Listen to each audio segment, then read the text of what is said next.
hello. Hello. Oh, How's it going? tie-dye. Like I should go with coffee colored brown so that That's when the awesome. inevitable. That's awesome. Yeah, I want to send that.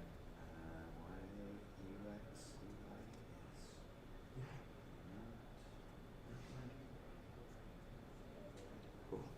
I'm just checking in with folks to see if there's anything I can help out with. Looks like the Yeah, right. looks right like now the I'm just- speech to text is It's going make some well. improvements this year. Yeah, they switched over. Lathan and Ricky went out and found a plugin for OBS that does like Live transcription. live transcription. I think it's through the Google API, but it's Fig momenometer. Oh. oh, is it not big enough? Oh. What is? Oh, I see.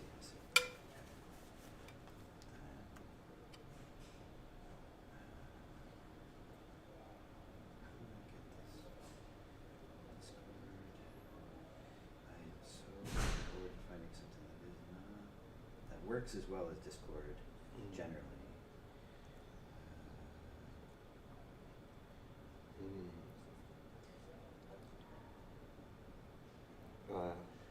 A Discord alternative for Yeah. because of the H- yeah. Wow. You don't want pictures of you holding your government ID in some data. I mean, just on principle, I'm against it. I think there's better ways to go about. I agree. There are live streams though. Cool, they're coming through. Yeah.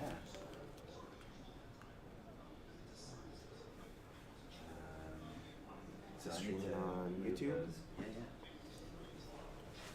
Yeah. If you search for Linux Best Northwest, it's all in a playlist for that. Cool. And be able to see that. So yeah, if there's any of them that don't have Yeah. audio or other things, then we've got issues, right? So.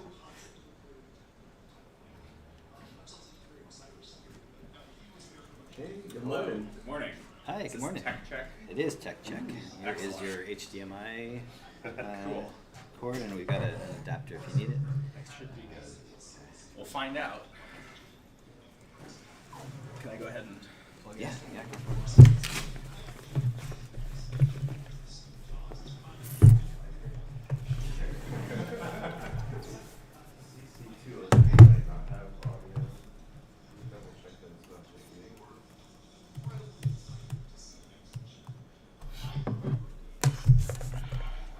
Yeah, if you notice any of them, go check in with Lath if you notice anything that's got audio not coming through. All right, you're. I'm going to do a reboot just to make sure I'm For sure. ready to roll. What time is your session? It's 4 o'clock this afternoon, so Got time. I have time. I just figured I'd get this checked.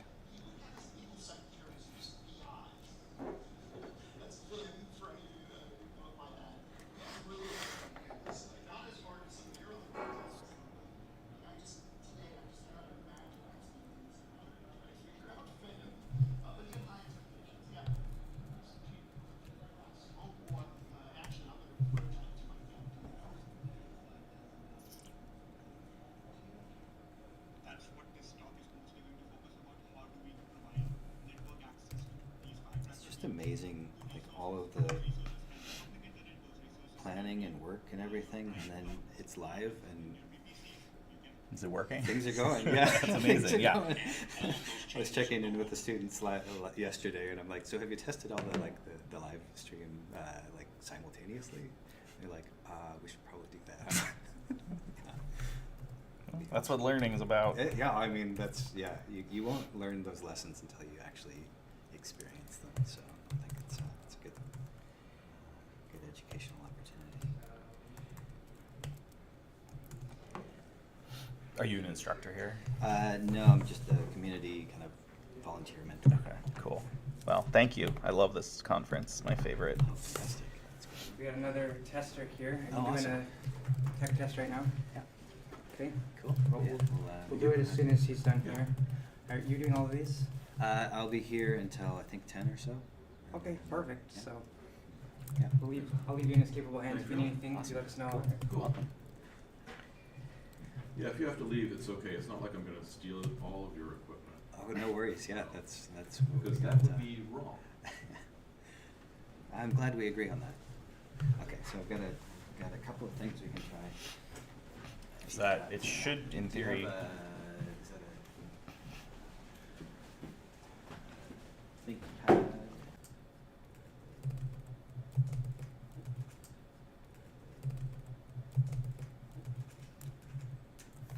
Okay, yeah. This is just to check that your output is compatible with the thing, so we can Okay. do that. Great. I just want to, if I can, just real quick though, I want to make sure the slides are like scaled and everything. Okay, cool. Yeah. That's all I was trying Oh to yeah, do. fantastic. Awesome.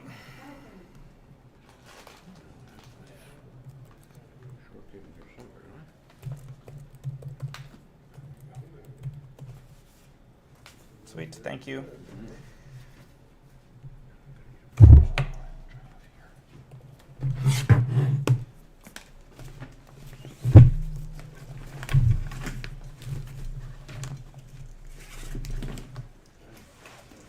Next up. Next up. Oh, you're going next? Yes. Oh.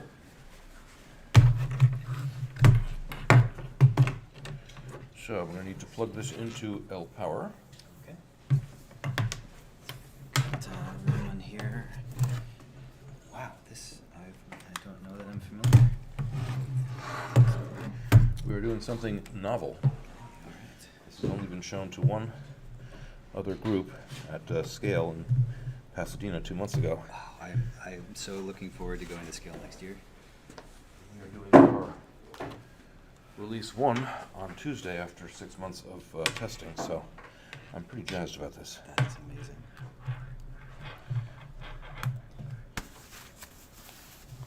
We're gonna make the world better because basically at my age I'm tired of waiting for politicians who are more interested in culture wars than fixing things. Be the change. Yeah, exactly. All right. Okay, looks like it just pops up and works. Now, unfortunately, it's in DeX mode, which I do not want, so let's turn that off. It's not supposed to be automatic. I have that connected to the manual. Well, it's okay. Okay, so that Unsupported one's signal. got a signal, so I can bypass the splitter and see if it comes through. Let me just double check restarting. That one works if you bypass the splitter. Okay, I'm not seeing my picture up on the screen now. Yeah, I can push that up there. Okay, I gotta make a change here.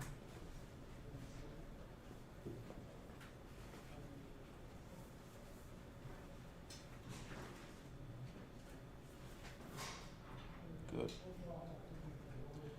All right, let's try this again.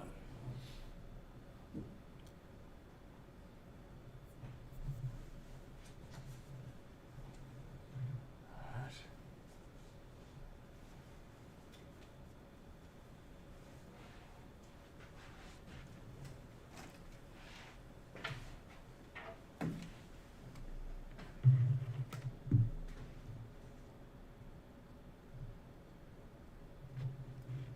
Cursor? I don't have a cursor. It's regrettable. Alright, I have to do this the hard way.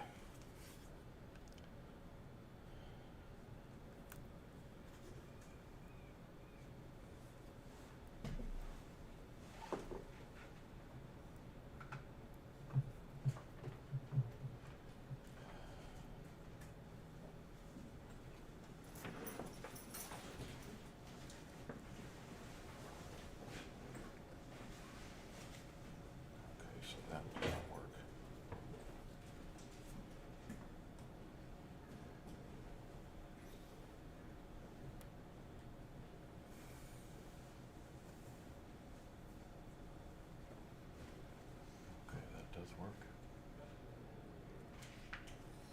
password for the network? Thank you CSS, all lowercase. Thank What- you, what is it? CSS? Yeah. Thank you CSS.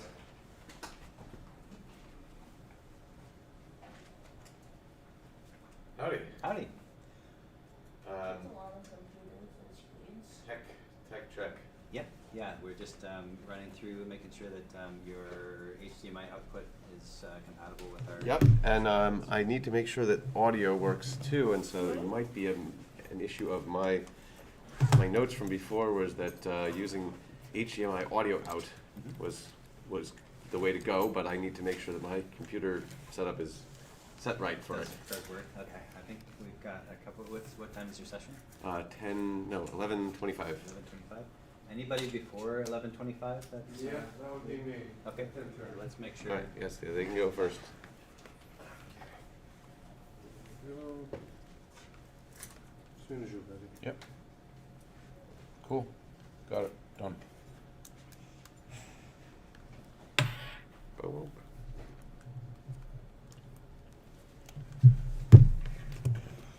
This. Hey, Jim? Yeah. Can you let Alyssa know everything's cool?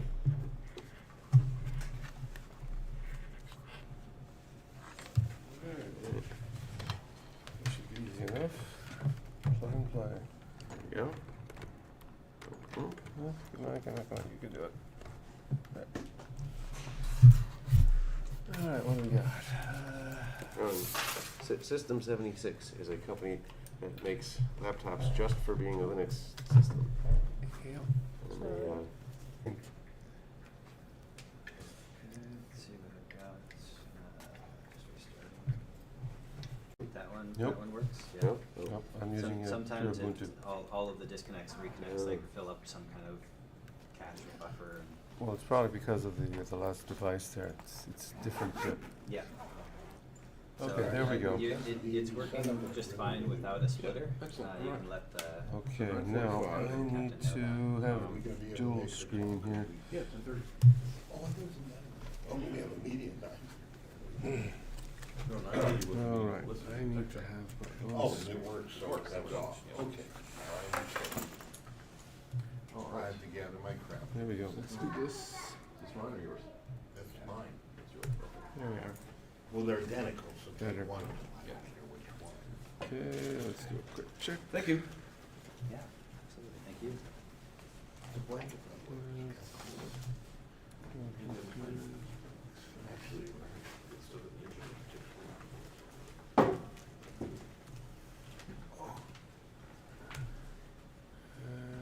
Let's watch her play.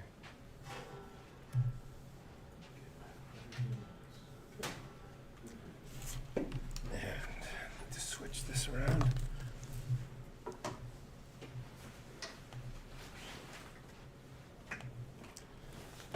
Screen.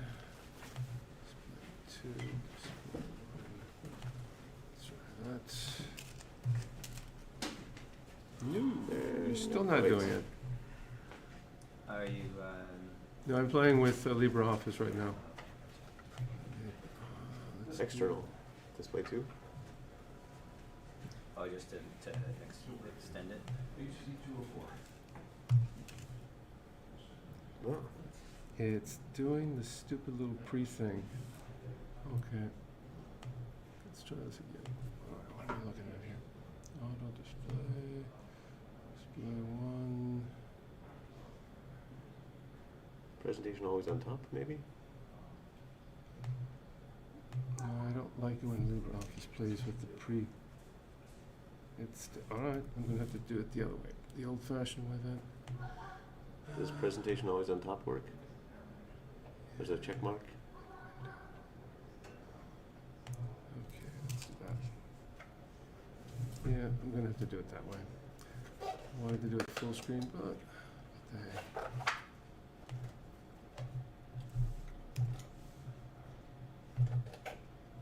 There we go. And da da da da da da da da. Alright. There. Cool. Okay. And unplug. And I'm gonna plug it back in. I just wanna make sure that goes in, no problem. All right, it remembers. Cool. What system is doing the transcription? That's a Google API. I see. All right, thank you. We can turn that off if you prefer. Well, my strong preference is that it be acknowledged, at least, that there be this is a thing that we're doing, and it's a compromise on software freedom, and this is why we're doing it, or something, as opposed to not acknowledging it. Yeah. I also inclined to not have it, but I don't know. I have mixed feelings about that. I know it's. But I really definitely such a- think acknowledgement is the foundation that I care about. I think we can be pretty transparent about that. Okay, so I'm going to say, let's go with mirror screens. Let's do it that way. Okay. Well, I don't. Okay. Looks like it just works Okay. out of the box. There's not an issue with the transcription thing being, or is that? I feel like is that on the display? Is that the plan? Is that how it works? Yeah, that's so Gotcha. for For accessibility and accessibility, kind of yeah. that I see. it was a really tough decision about what worked best. We had a Gotcha. local Gotcha. whisper system from last year Right. that was hit or miss, and it was starting to hallucinate. Oh. So it was a Okay. tough decision. I hear you. Yeah. Explaining the tough decision, I think, is justified, though. Okay. Yeah. Explaining it is a good idea. I would encourage it, not just for me, but in general, Yeah. just to acknowledge. Okay. Okay, I got this, and then the question that I don't know if it's set up right, probably not, is, let's see. Test. No. So, I have to go to sound setup.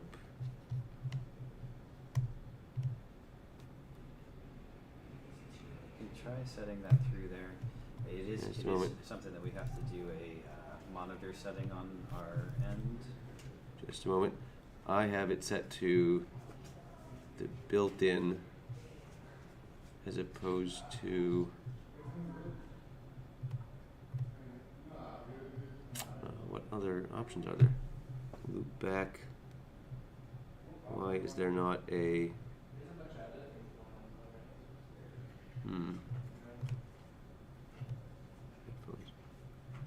I'm not seeing the HDMI output at all.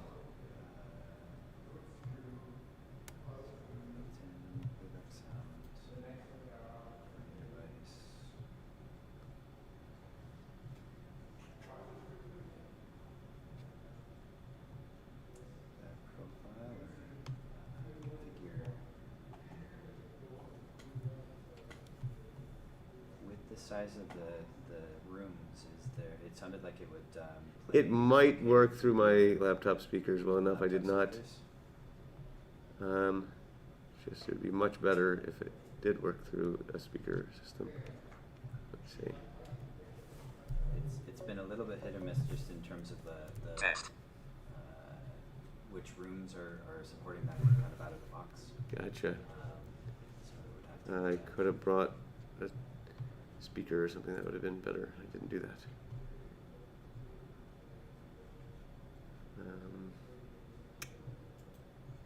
There's a chance, but it's weirder that his computer. It's probably not related to my computer, right? What could it be? What was I trying to do? This way. Let me see. What if I go with? Yeah, the output device is there. Oh, okay. I see output devices. Okay, I'll try it a different way. Yeah, okay. Um, I'll turn this back on then. Yeah, thank you. Yeah. I will, I don't care about the input devices. HDMI 0 I have as an option. Let's try that.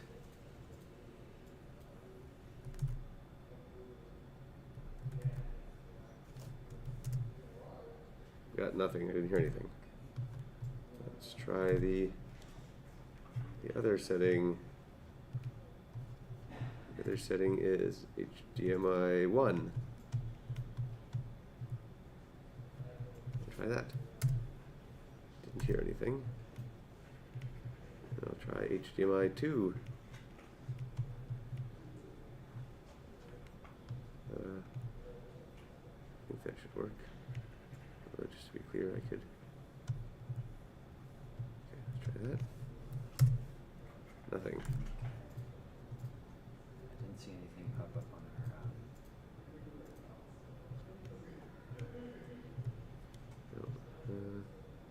our. Oh, output channels 0. Just a moment. Output device. Trying to figure out different ways to. What if I do output channels 2? Let's try it that way. Trying a slightly different way to do it. Nothing.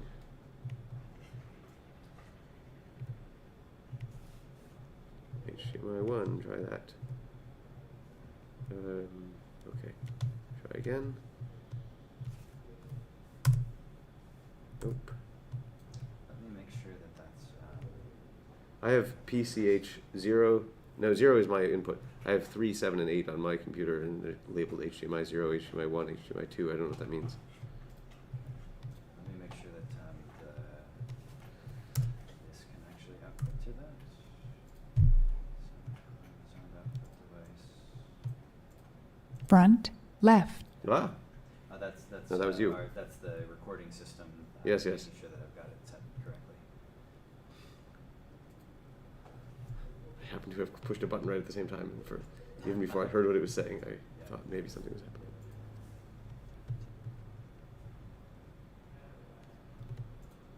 Oh. Now I loop back. No, jack sync. Show channels. No. Loop back surround. No, that's not to do it. I also could do something with Pipewire set up a certain way. Let's see.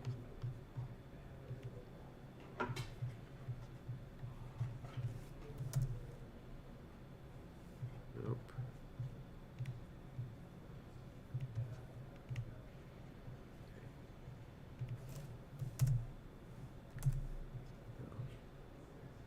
Now I'm getting nothing actually at all. What's going on?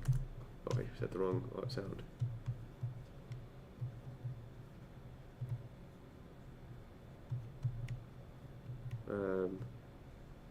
Oh boy. Now I must have messed something up. Maybe it's not just this. Oh. There we go. Let's try this again. Nope.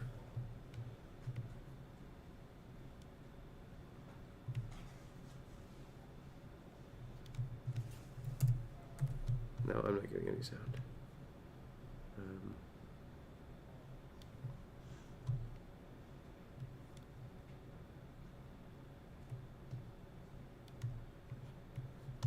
Oh boy.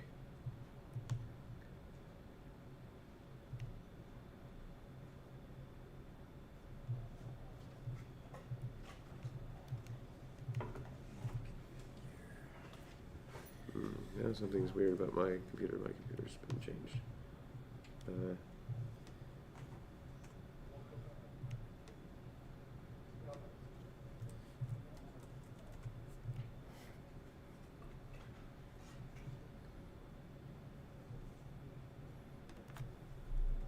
Oh, I'm not seeing it at all. Driver also. Oh. Can I do a different? No, still not also. Wonder if I do something different with my computer here. Oh, this is annoying. Okay.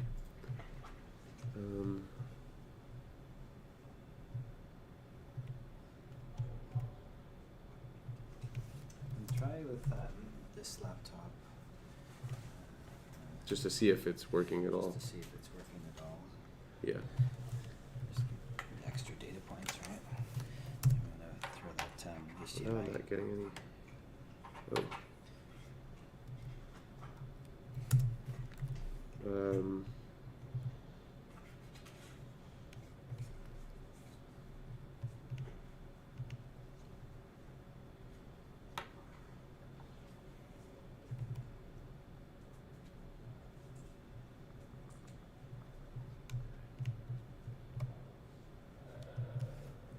Okay. It's going through there. That happened.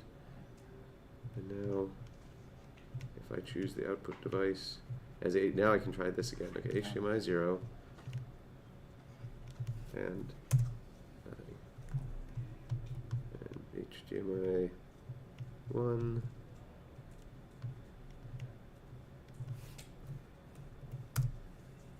Nothing. Right, back to how it was before. HDMI 2. What that means. No. And HDMI. Back to this, just to make sure I'm getting it set right. No, now I'm not getting anything, so something's wrong.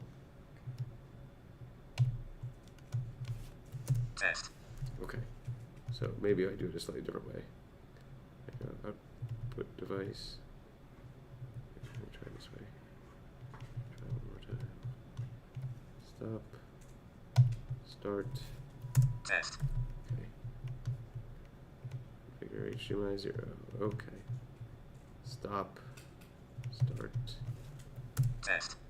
Oh, that didn't work right. Didn't do the duplex mode the way I thought it would. Stop. Start. It's not changing. Okay. Let's go back to duplex mode. Output.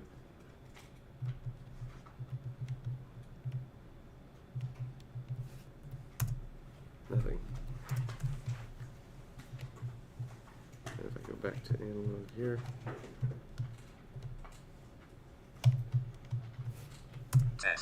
Yeah. Oh, well. I guess, Yeah,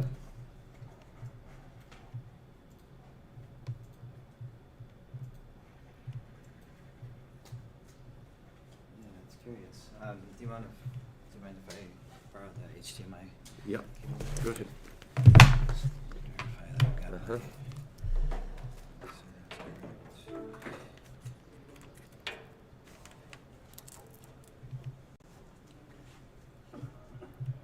I'm going to raise the maximum volume on the thing.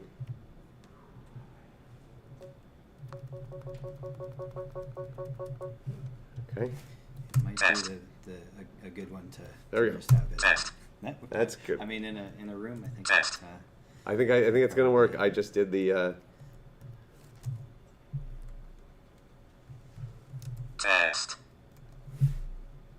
Yep.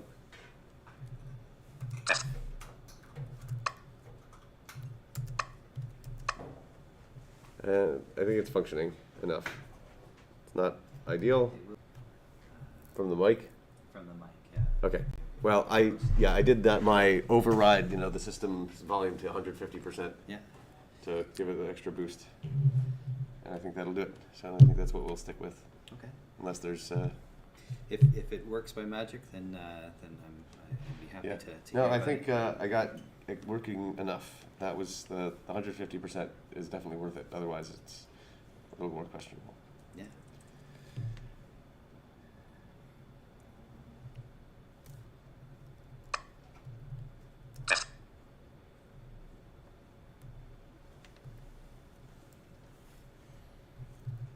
Okay.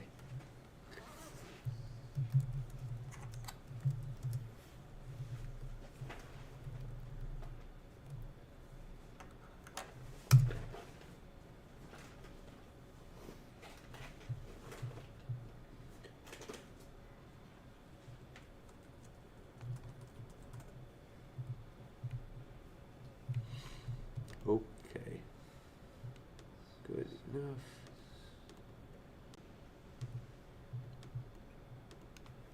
Let's see. Yeah, I can still see it. 100. I can see it. Okay, good enough. I don't think we should need this to stay open.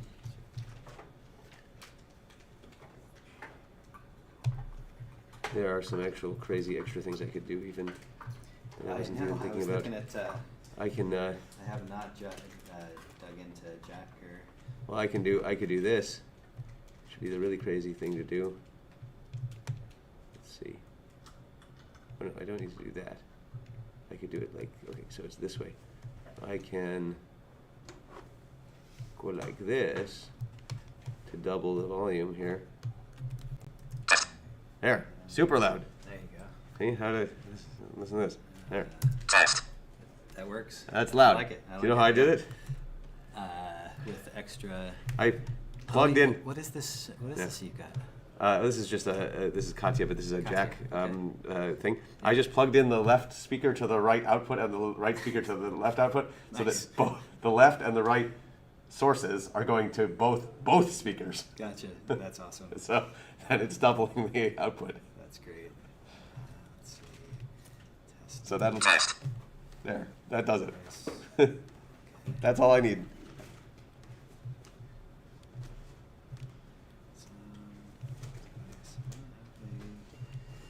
Okay, now we should just go see if we want to go say hi to the people around or whatever else, figure out where our talk is going to be and see if we care about being at something beforehand. I think we're good enough. Just do the mirror out and... I don't know. This is working. Oh, you are getting it to work there. What did you do something to get it to work? No, this is just pushing it out through the HDMI there. So I don't. Yeah. I could try it again, but I think I'm good. Oh yeah, yeah. I think can't guarantee I that. figured that's out gonna a be solution. The solution. I Yeah. figured out a working option, so we'll do what we got. Okay. Good luck. Have a great session. Thank you. It's gonna be awesome. All right.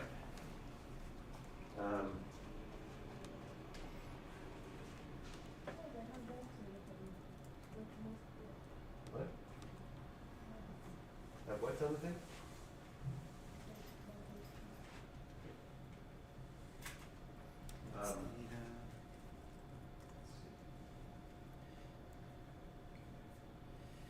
Where's there is there other printed, I don't know, what's the thing for the schedule? Is it just online? It is online. Yeah.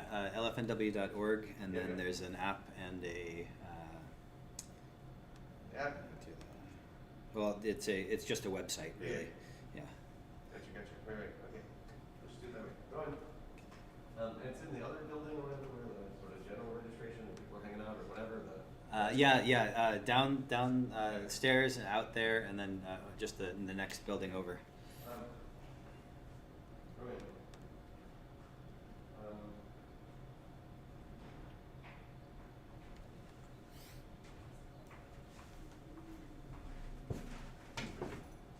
Visual. Brilliant.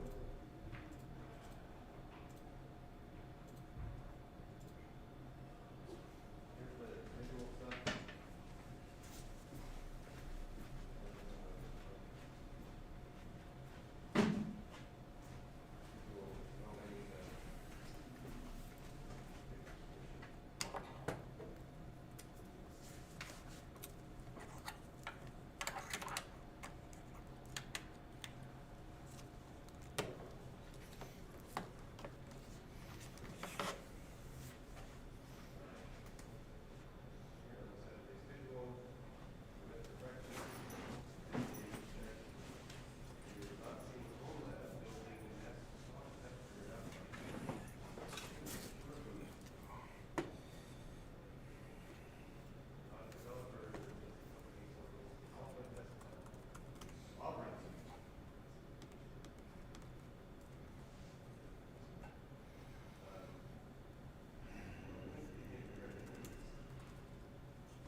won't be paying for it stuff. I mean, you have to look at your risk profile. Is my risk profile someone taking physical control of my computer? No. There's a lot more interesting stuff they can get of mine. They have physical control of my house. And if they did have physical control, then they would sneakily put in a new BIOS, Right? and then That would read everything. and then have to get it back to me so that I type in my code, my passkey. I just don't see the need. But we will need it at work, so that's why I'm interested.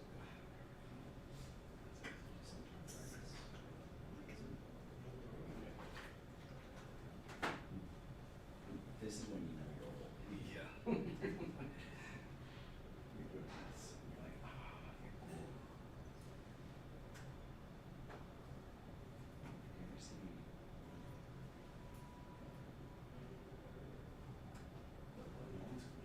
Are we using the right room? CC2? Is it a Postgres room? Yeah, that's what I That's what I thought, yeah. Nobody likes Postgres. I'm waiting. Yeah. Postgres has taken over the world. All these different databases, it's just like, just use Postgres. Okay. Let's look at the website. Maybe they did a last minute change or something. I just looked at the website. It must be really last minute. C202. Even the presenter doesn't like Postgres.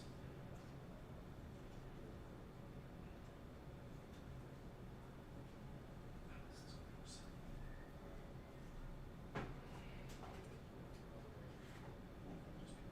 Just puts their stuff on.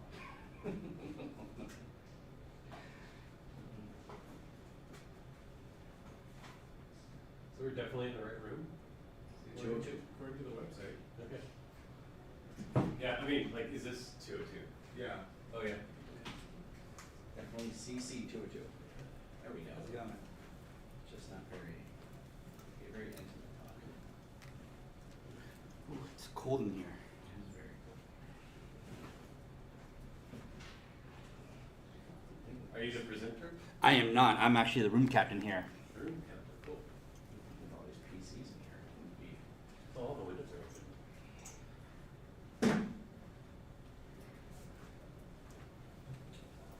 I mean, this is only supposed to be around one fresh air. I know it. Wasted. Just standing around.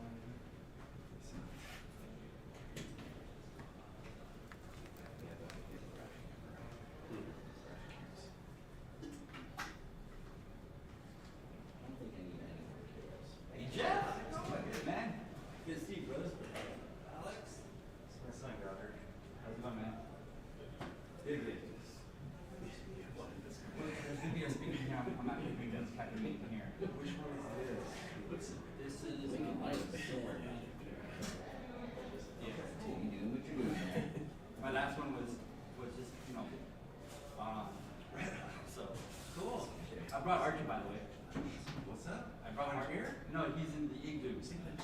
Igloo. You know tree building? Yeah. Yeah. Okay, remember where we had it set up at first? In that one section? And there's like a room right there where. Okay. Yeah. Right there. Okay. Good to see you. Alright, man. Enjoy.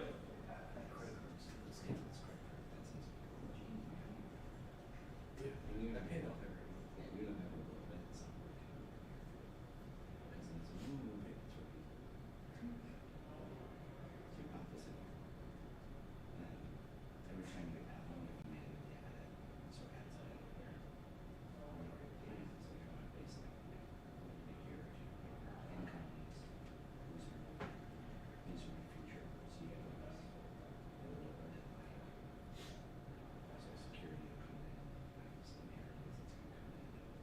Most of it, and then your expenses, living, like vacations. This is like new floors up. Life insurance. Do you have a separate spreadsheet on like how many subscriptions you have? It doesn't do a good job of that. This is high level. I know.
that?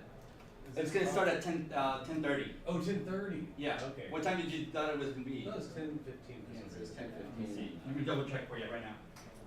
Yeah, that's 10:30. Oh, it does. Okay. Yeah, 10:30. Okay.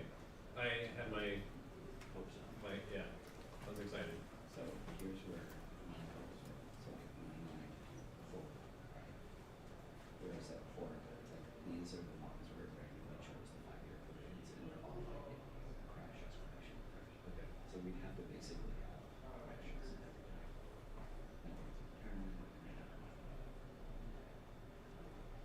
if I were here, right, so that's what I'm doing. I'm here. That's cool. Gives you confidence. And you can do this, you can do this, and really compare this to maybe retirement here. And so here you see, that's my numbers here. And this is where you go down. Okay, what happens if we wait 2 years and your chances go up? Yeah, I haven't put that in yet, but I can say, compare in May with storming. And your chances go up. Cool. And this is income, so you can change this from income to spending, to essential spending, flexible spending, taxes, and tax limitation. Hey Ryan, I guess I would like to do this. I would like to do this start the transition. Yes, because this is what I'll just say, if you want to call up excerpt, go to the 233 and just ask him there. If he's going to be there for and stuff. And, but otherwise, just enjoy it. Yeah, Go watch him talk.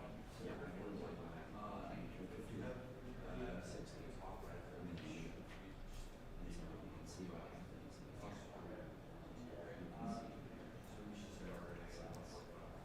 You can see Sure. Well, yeah. So at lunch, I'm going to grab Kevin and wash everything up. So then you'll have to wait when we're get back on track again. Okay. So that'll plug us. Start at 2 o'clock. To 2:30.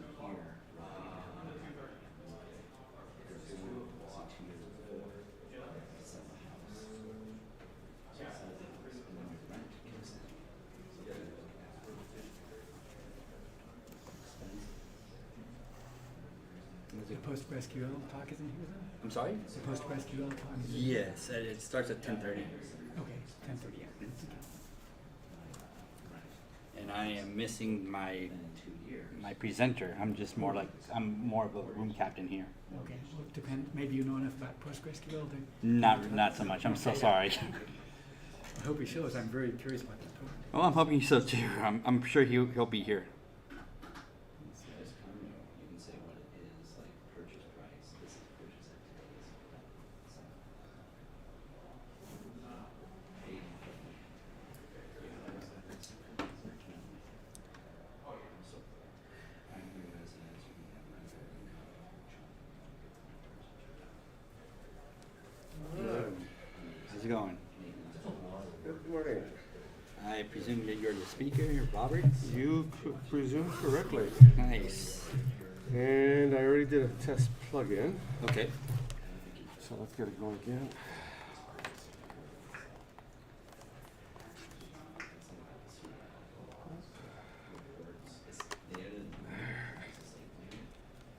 So if you like, I can present on who you are and what you are going, or basically the topic you're going to be talking about. And I believe that's what is it skating post gray or something like that? Postgres.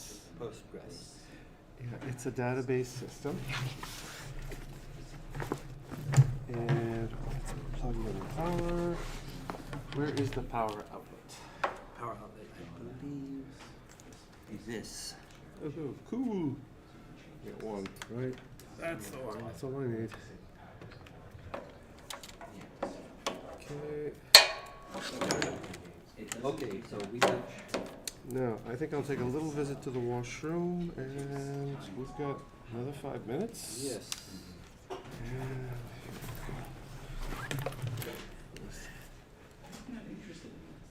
here and there. Let's get this brighter. Okay. Right.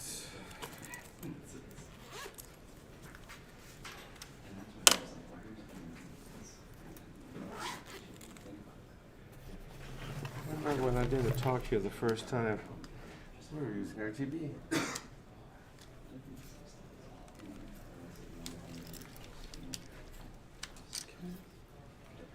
All right, let's have a look here. Okay.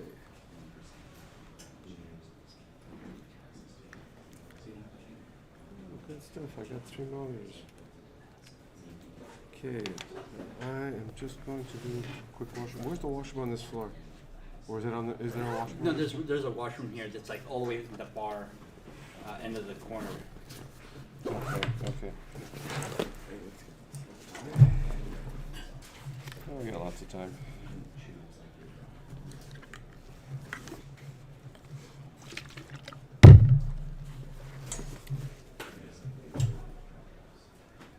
Okay. Freddie's here. Let's hopefully the company doesn't call me. I'll be back in a minute. All right.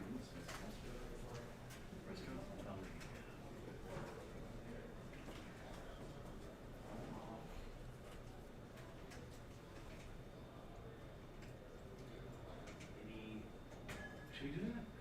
Amber was who did this jam.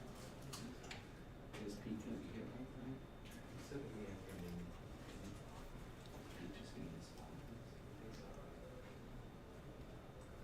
Pete's here just to get out. I think he's here for drinking. Which actually, I say that now. I'm saying, let me take something. Do I even go to bed tonight? Yes, you get it.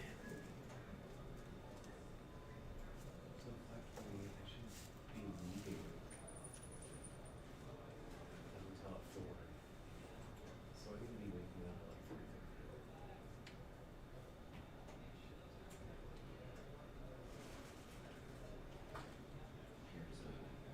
Then I'm gonna go to a conference tomorrow in Vegas.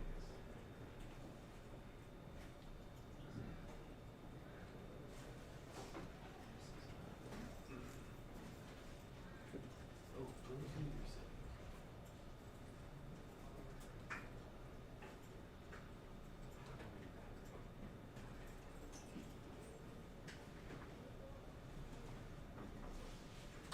You're on now.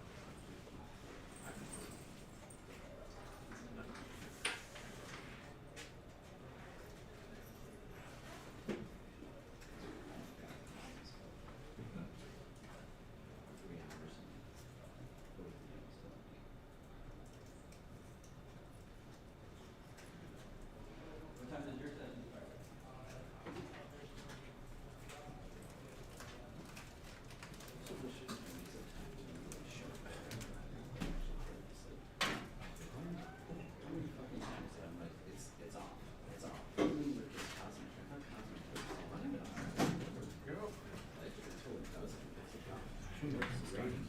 So, is there the microphone thingy jingy? Right here. Okay.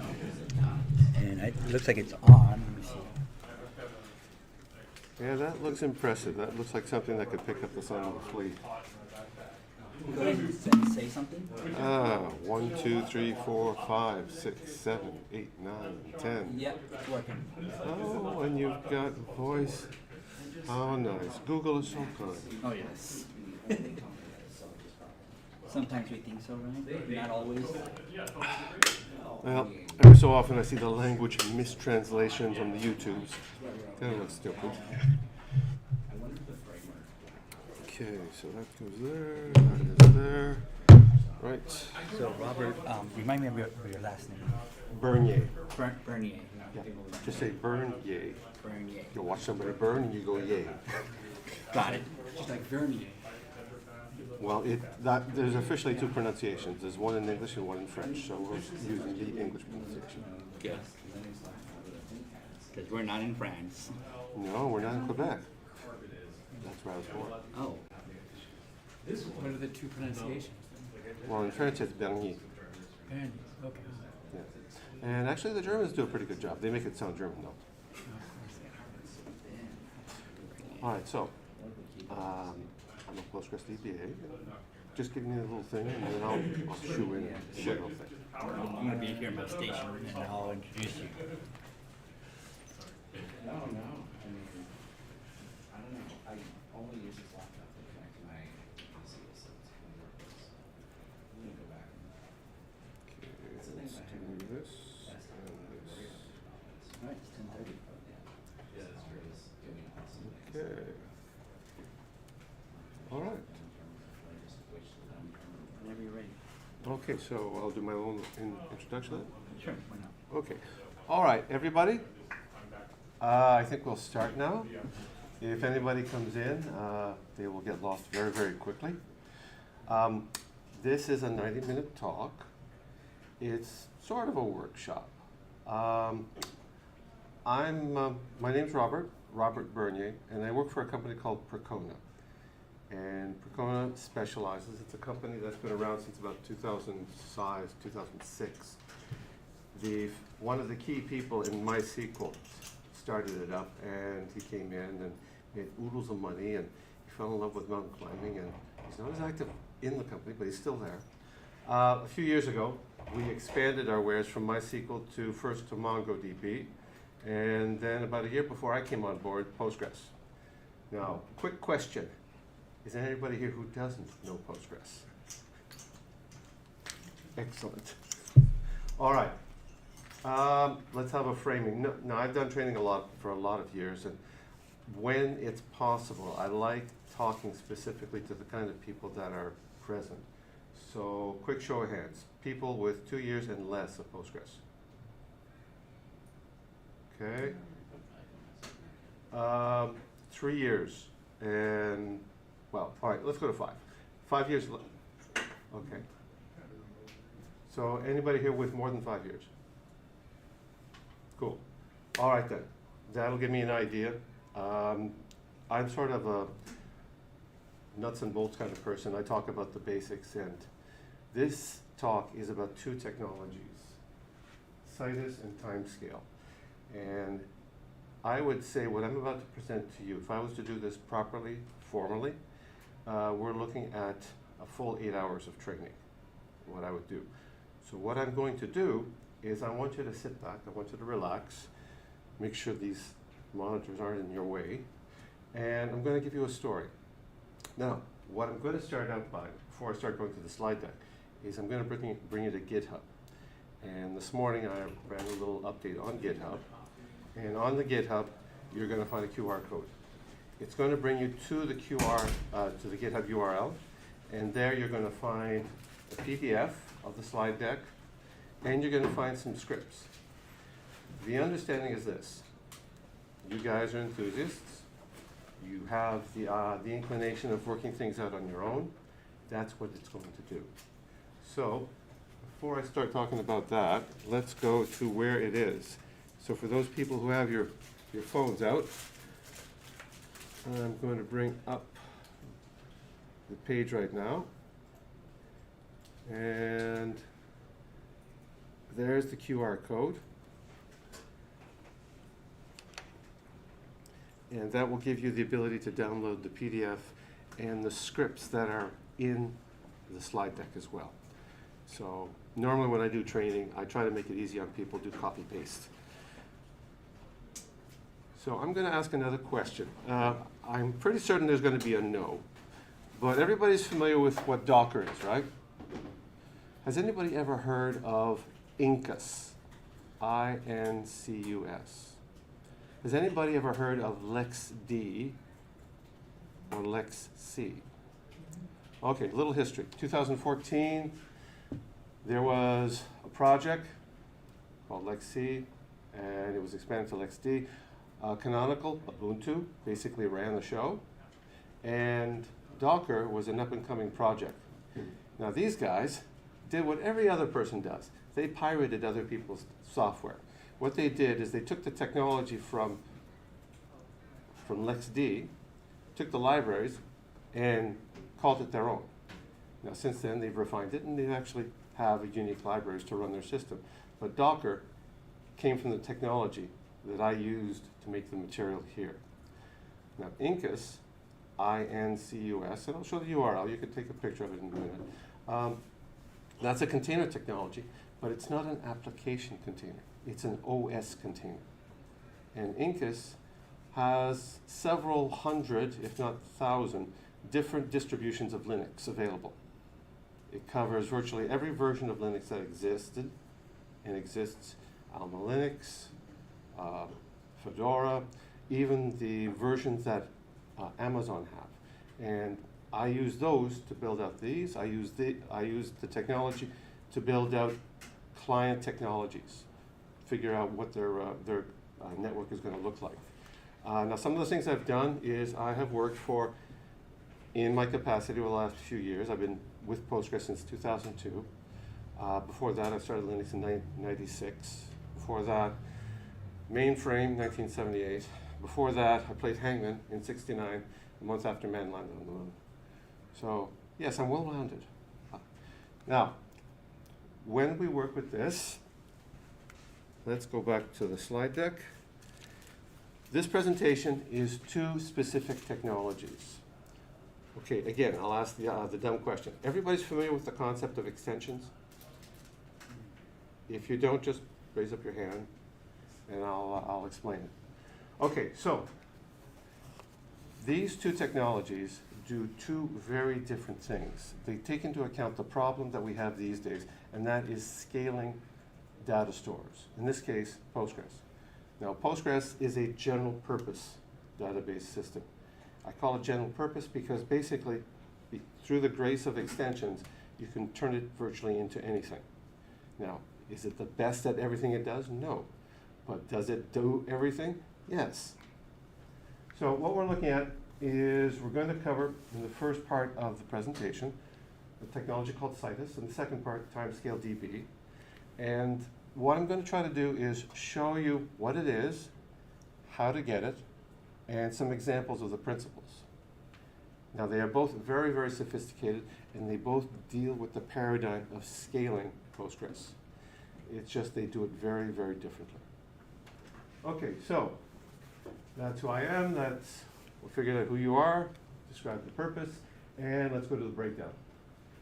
So we'll describe Citus, describe timescale, and start going into the examples, and then the issues to keep in mind. I'm a gossipy kind of person. I keep up to date with all the stupid things that happen in the community. So some of the decisions made here are dumb, ordinary reasons. People don't like each other, people get pissed off, that kind of thing. It's amazing how open source is directed by this kind of stuff. Okay, so, Citus. Here's a question. Is everybody familiar with the concept of a federated database? You have traditionally a single database. You've got an application or many applications, they connect into a single database. A federated database is where you have a controller. And this controller is your doorway in for the application, but it decides where the connection is going to go. And depending how the system is architected, it may send it off to one server or another server or a different kind of connection. Yes? So is it a proxy for sharding? No, it's, well, in a way, but it's a very, very sophisticated system. Now, the term I'm using, federated, is actually an old term, so you may not hear it used that often. But basically it means it's a series of databases where you have one database, your entranceway, and you can execute your queries and do whatever you want, and it will go and give it to you, but it will logically distribute the database system. Now, in this regard, timescale is something different. Citus is for scaling across hosts, multiple hosts. I just got confused, sorry. Can we go back to the previous slide? Is that okay? Sorry. On this one, I just wanted to say the word like virtualizes, like if you have distributed stores or what have you, and there's a front end or top to it that provides an interface to what's underneath. Is that fair? I'm just trying to track. It's close to it. I wouldn't use the word virtualized, but basically you have something that comes in, it does something, and part of the thing it does, it solves it, it gives you your data across that was stored in other servers. Like you said, a controller, so it's just some that fronts it's what the picture shows. Well, when we go into the guts of Citus, you'll find out it's database too. Yes? So is it like, does it like do the query planner and might do query different tables on to different different workers and then pull that data? Yeah. Okay, so it's working at the database level but splitting it across hosts? This goes back to the concept of extensions. Okay. What makes Postgres special is that it has the framework to allow you to basically rebuild Postgres into a different kind of service. And I'll say it now, I'll say it at the end. These two extensions, as powerful as they are, because they rebuild, they change Postgres so significantly, they cannot be combined together. You cannot have a database system with both extensions present at the same time. And I've been talking to some people in the senior levels of Postgres. I've been bitching about it, and I'm going to see if I can do something in the back about dealing with those issues. Timescale is partitioning. It is a very, very complex, sophisticated infrastructure that makes partitioning simple. You create a table, you do some definitions, and then you can control things very easily with an API. Now, they're both very, very deep, they're very complex. This is a simple example. You just have a parent table, you're going to query into it, and you have your child tables along it. Now, the big difference between timescale and Citus, Citus scales across hosts. Timescale, its current configuration and architecture, is designed with the idea that you're going to partition on one host, one machine. Now, Citus and Timescale were both projects in the Bay Area in around 2010, 2014, around that kind of thing. And they both gained traction. Now, a few years back, Citus got bought out. They were acquired by Microsoft. Basically, it was a startup. They got sold. The founders made millions of dollars, and the whole team was transferred into the Microsoft house. Now, as of this time, very few of those people, if any, are now left there. What Microsoft did was they extended and put it into a service. Now, at the time, and I'm talking about 2018, 2019, maybe around 2020, Amazon had incorporated Citus into their system, but when Microsoft bought it, something happened. Either Amazon decided on their own, or Microsoft knocked on their door and say, hey, this is the Microsoft lawyer. Guess what? You got to tear your system apart. So Amazon no longer controls that. Now, before I go with this, on Timescale, when it grew larger and became popular, it went through a different route. It went the Facebook route. It stayed as itself, as an entity. But what it did is it got much more money and it scaled itself, and it is now currently a cloud provider in its own right. And that's called Tiger Data. And they changed the name within the last year or so. Yes?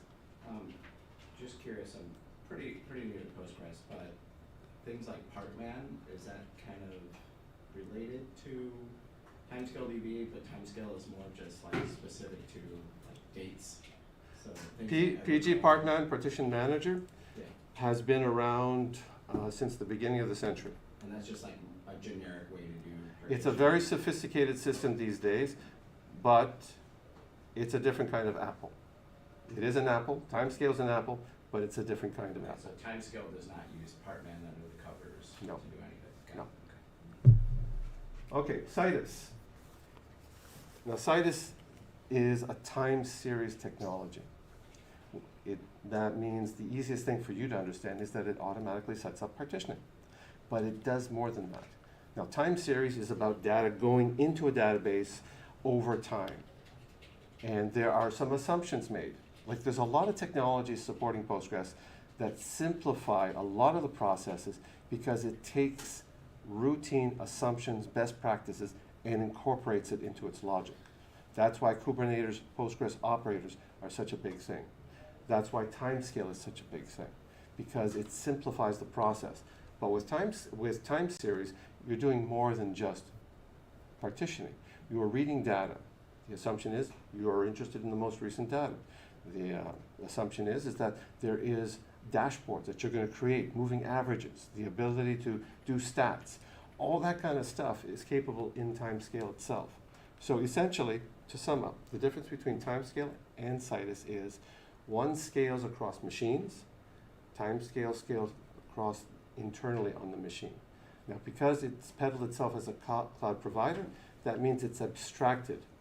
It's doing the Amazon thing. It does have virtual machines in the background, but it's built in such a way that you don't see that.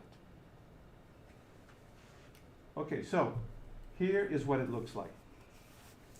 Basically, you've got what's called the coordinator. Everything else underneath are workers. Even though in this flow chart there's only one coordinator, a fully provisioned, if you have the full extension, the full capabilities, you can turn any worker into another coordinator, which means you can have more than one entryway into your cluster and perform queries and do all sorts of magical things. Inside this background, though, we have a different breakdown of tables. Now, the first table that you see here, this is your ordinary classical table, a heap table. Create table, give it your columns, poof, it's there. It's type heap. That means it's using the Postgres default method. This is one of 3 or 4 different ways that you create tables within Citus. The first type is what's called a distributed table. You've got more than one worker, and you have one table. In this example, table T1. Yes? You said it distributes across nodes. Does worker equal node? Yes. So in this case, in this example, there's a table called T1. The contents of T1 is distributed across the nodes. Now Citus, because it's designed the way it does, it will know how to perform a query plan. It will know how to pull out the data. It will know how to create indexes. Yes? Just so I have a problem in my mind to think about when we're talking about this, it's like massively scaling data. Like you said, time series data, the database is growing over time based on clicks or something, just whatever it's measuring, it's scaling. Yep. And these technologies are there to help assist in that. And it's in not an elastic way, but in a scaling way, up. Yes. Okay. Yep. Yes? Could you compare this or contrast this with Cockroach DB and RRD tool? RD tool I'm not familiar with. Cockroach DB does use the wire protocol that Postgres has. Yeah, I just knew it was like a clustered Postgres. There's a series of, I would say in the last 5 to 7 years, a new generation of databases. They are RAM resident databases. The data structure, the indexes, the way the tables are created, they are all designed to be written on persistent storage. So if you were to do it in RAM, and if you were a developer, you'd actually build the logic, the actual coding of the index is a little table. The table's a little different.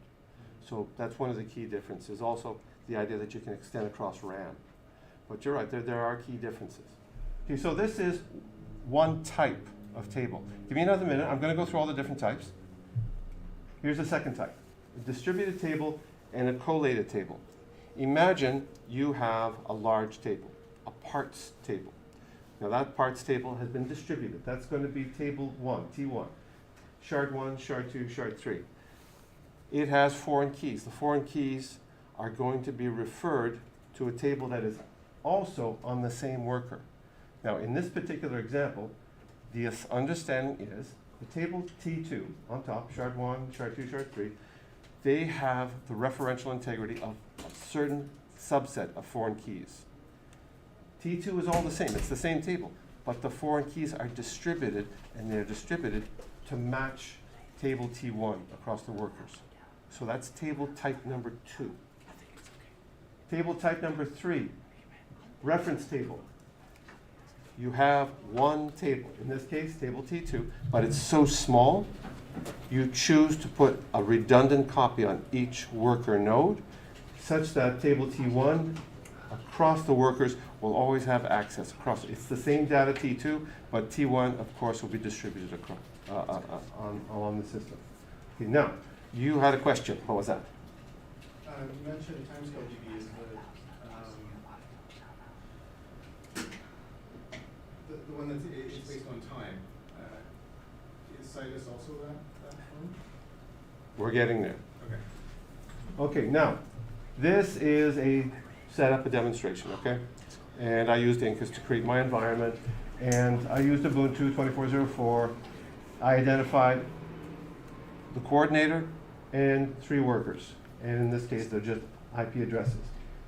So, there are a number of ways of getting it, as with all open source projects, and these 2 distinctive technologies, they've been very gracious. They have 3 ways. This way, right now, is using their own portal, their own URL for Citus. And what they do is you just follow the instructions, you upgrade it, and you can install a particular version of Citus on Postgres. Now, they have a mirror of Postgres, except they have updated it such that Citus is incorporated into it automatically. Now, that's method number 1. Method number 2, of course, is the community version portal of Postgres. Sometimes these projects, these extensions, they don't exist there. They do exist for timescale, and they do exist for the older versions of Citus. So then we come up to method number 3. And here I'm going to ask the big question. Anybody here used to downloading stuff from GitHub and compiling? Okay. If you want to have the fully available capabilities, both projects at this time fully enable all features from the distribution available via GitHub. But you're going to have to do the hard work. You know, download all the packages, download all the dependencies. So in this case, I want to point out, we got the repository, we installed the server, we installed the module, and here's some little tricks. In Ubuntu, in Debian distribution, there's a utility called pgconf tool. It is a distribution a utility that only becomes available when you're using Debian family distributions. Red Hat, no, it doesn't exist. What it does here is I'm setting 2 runtime parameters. I'm changing the wall level to logical, and I'm basically changing it to listen addresses. Now, this installation is generic. This has to be done on all your servers, irrespective if they're coordinator or worker. It's all consistent. So, you're going to do this as well. You're going to go into, say, a database. You're going to list, you'll see the available versions of Citus, and you'll create your extension Citus on the database. It is database specific, but once it's on the database, in Citus, it has a data cluster kind of feel. So this is a summary of what's available when you put in the extension. You can see here, this is just a list. This is the query on the left side, and it lists all the functions that are on the database. And you can see every time you have a new version, they keep on adding. Yeah? Does this become the database? In other words, is it a wrapper or front end for, if I was connecting through a connection string to Postgres, does this become the connection string and it's just a different capability or different data source type? What I'm showing at this point is what the extension installs. When you have a proper configuration, and we will go through that, it'll be just an ordinary insert, update, delete. Okay, here, these are the tables that are they're actually views. You can see here there's 2 schemas in the database that are created, and in the public schema, you can see there's Citus schemas and Citus tables. This, if you use PG settings and you query it, this will show you the runtime parameters.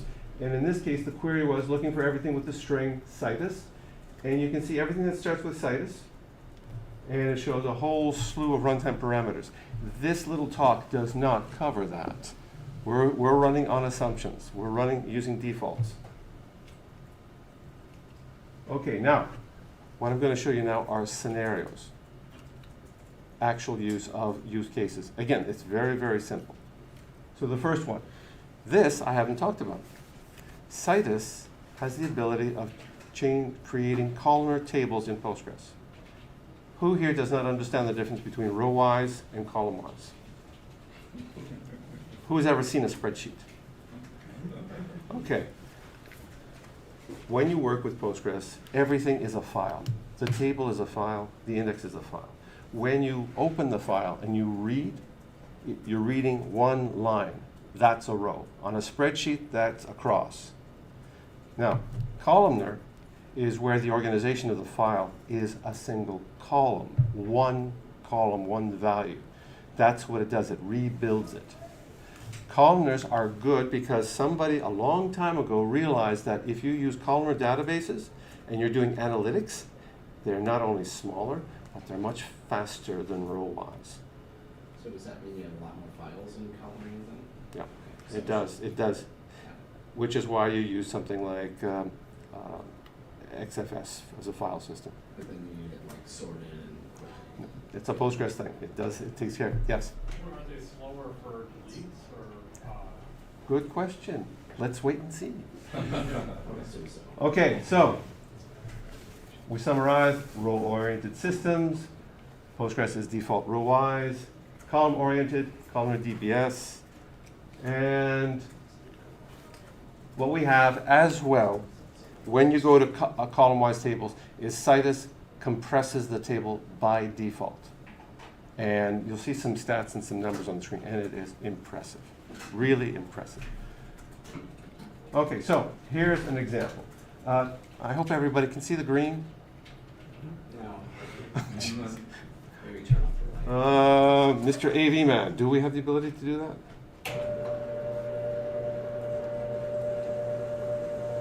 And the light, well, at least backlight or something, do we have that ability? These switches over here? Oh, okay. All right, so here's the trick. You create a table. Remember what I said the first type of table was heap? You're going to call it columnar. That's all you do. In this case, this table is a single column. Or actually, it's two columns. ID, now, from here you can see the columns ID and quantity. So we're going to play around with it. One is method access heap, the other one is access columnar. And you can see the little differences. So this was populated. This is the same content, T1 and T2. Same number of rows. Look at the sizes. 342 megabytes, the other one is 26. You should see when we get to the gigabyte size. Really, really impressive in compression. And this is Citus taking advantage of a property of column-wise. This is what the whole concept of big data back in 2009 when it started getting big. This is what it did. So now, to help you understand this, pair them by colors. The top two blues, it's a comparison between the heap table, the regular table, and the columnar table. The reds, same thing. Blues, same thing. Red, same thing. Now, for those people who are questioning, you'll notice that the columnar ones is slower. Why? Because it's just a column, a single column. Postgres can still work with it faster. The column is compressed, which means it has to uncompress, process it, then throw it out. It is not uncompressed. So now we're going to change it a little bit. We're creating another table T3, T4, same routine, heap, columnar, except now there are 100 columns each. We're going to increase it, we're going to populate it, and we're going to make them both the same size. Now take a look at the size.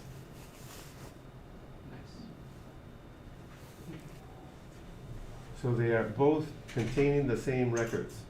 Now, below, take a look at the indexes. Now, Citus is a moving target. These stats are about a year and a half old, and I wouldn't be surprised if they've refined it since then. The indexes are the same size? They're the same size. Because at the time when I was running this analysis and making up the documentation, you were using regular indexes. Citus did not have the ability to deal with customized indexes. They hadn't reached that point. Now, I haven't checked recently, and they may have by now. But at the time, about a year and a half ago, they did not. The hope is that the index would be a lot smaller too. All right, so these are the timings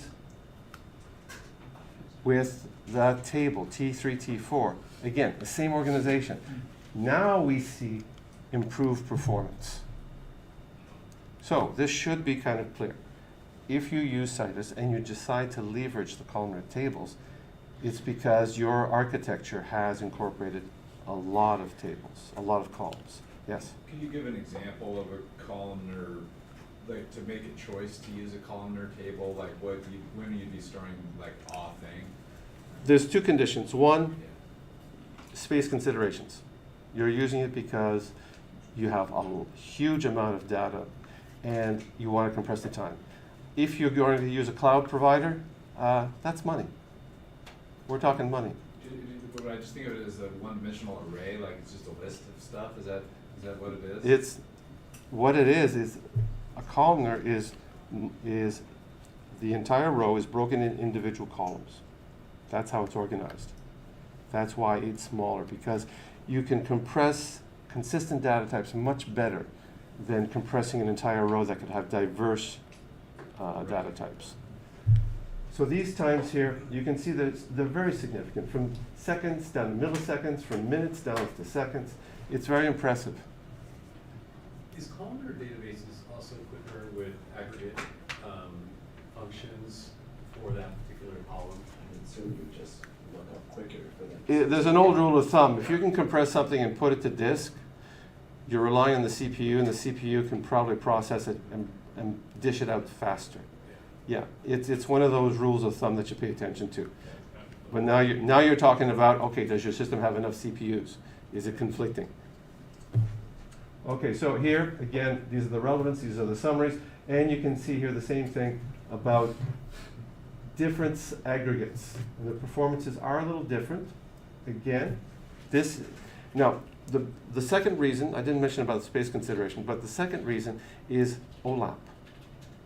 You're doing online analytical processing. You have a data set that is not necessarily being updated, but you are just chugging. You are doing lots and lots of report generation. And you could easily, logically replicate a database over and use that for report generation or an ordinary replica. And that's your efficiencies. Okay, so again, DML operations, constraints. This technology uses logical replication to communicate.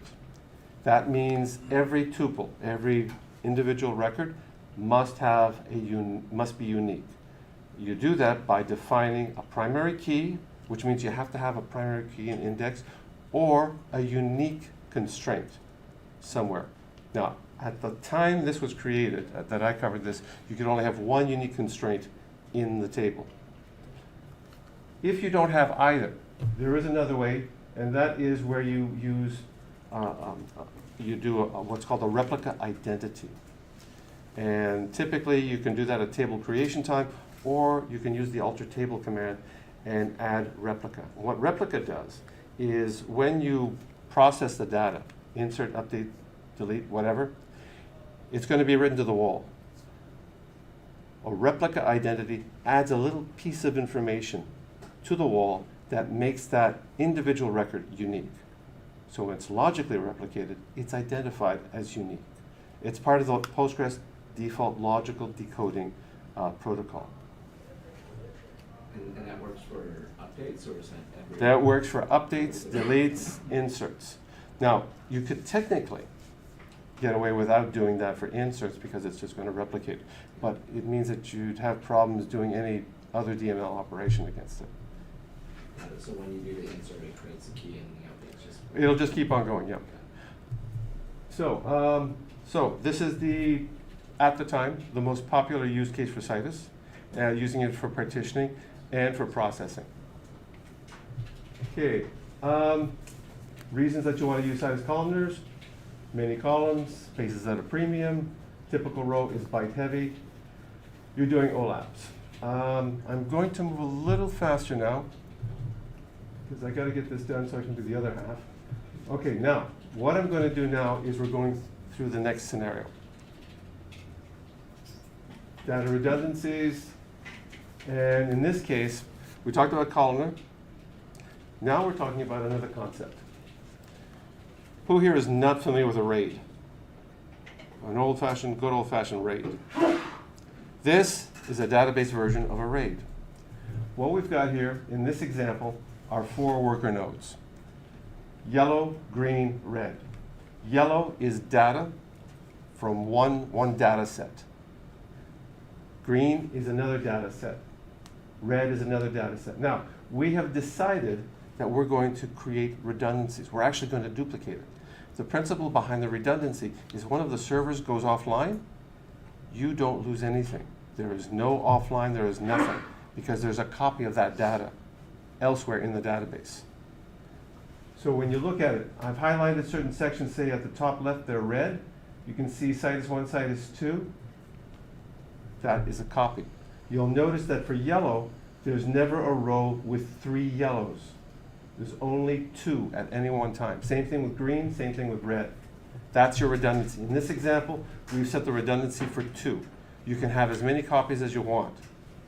It's a very interesting capability, but it has problems. You're going to be limited to the kind of queries. If they get complicated, the system is going to slow down, and in some cases, it'll get a little confused. Again, I'll repeat, the issue with Citus is that it's a moving target. It's advancing continuously. Okay, so here's the method. Here's how we're setting it up. And what I'm going to do is just show you the steps on how the instructions were carried out. So, create a database. We're going to create a coordinator. We're going to create 4 workers. We're going to insert data. And in the green, this is what makes it special. The coordinator, you are going to issue that command, select Citus set coordinator host. You give it a name, you give it a port. This is the API. You are going to now create your cluster. You're now going to insert into your nodes, and this identifies your workers. This next one, pgdist node. And in this example, we've got 4 workers. The next thing here is we're changing the replication factor because the default is 1. Then we're doing a reload, and then you validate, and there's this little query that shows you your replication factor. So that's the setup. You've created a cluster with this slide. Next slide. You've got double redundancy. You're going to create your table. In this case, it's called my events 2 times. This is done on the coordinator. Everything you do is done on the coordinator, not the worker. You go down, and you're going to create a distributed table. That was the first type of Citus table, if you recall, a distributed. You're giving it a name, and you have to give it a unique column identifier, device ID, which is up here. Confirm the table, get active workers, and then you insert. And in this case, this is a bulk insert. So what it's going to do is it's going to populate about 1 million records, but it's going to copy the 1 million records twice. And it's going to make certain it's on different nodes. We take a look at it, we see what it does, and this is what it looks like in this particular example. Now the bold just demonstrates Citus 1, Citus 2. There's other 2 nodes, Citus 3, Citus 4. I'm just showing you the first 2 nodes. Now we go to the next step. We're going to shut down the system. Now before we do, we're looking for specific shards, specific records, just to identify where they're located. So this was an arbitrary number. Just pull it out. I pulled out a certain ID number, certain records. I pulled out 3, and I located them, and they're on Citus 2 and on Citus 1. That's where the double redundancy for these 3 records. We're going to shut them down.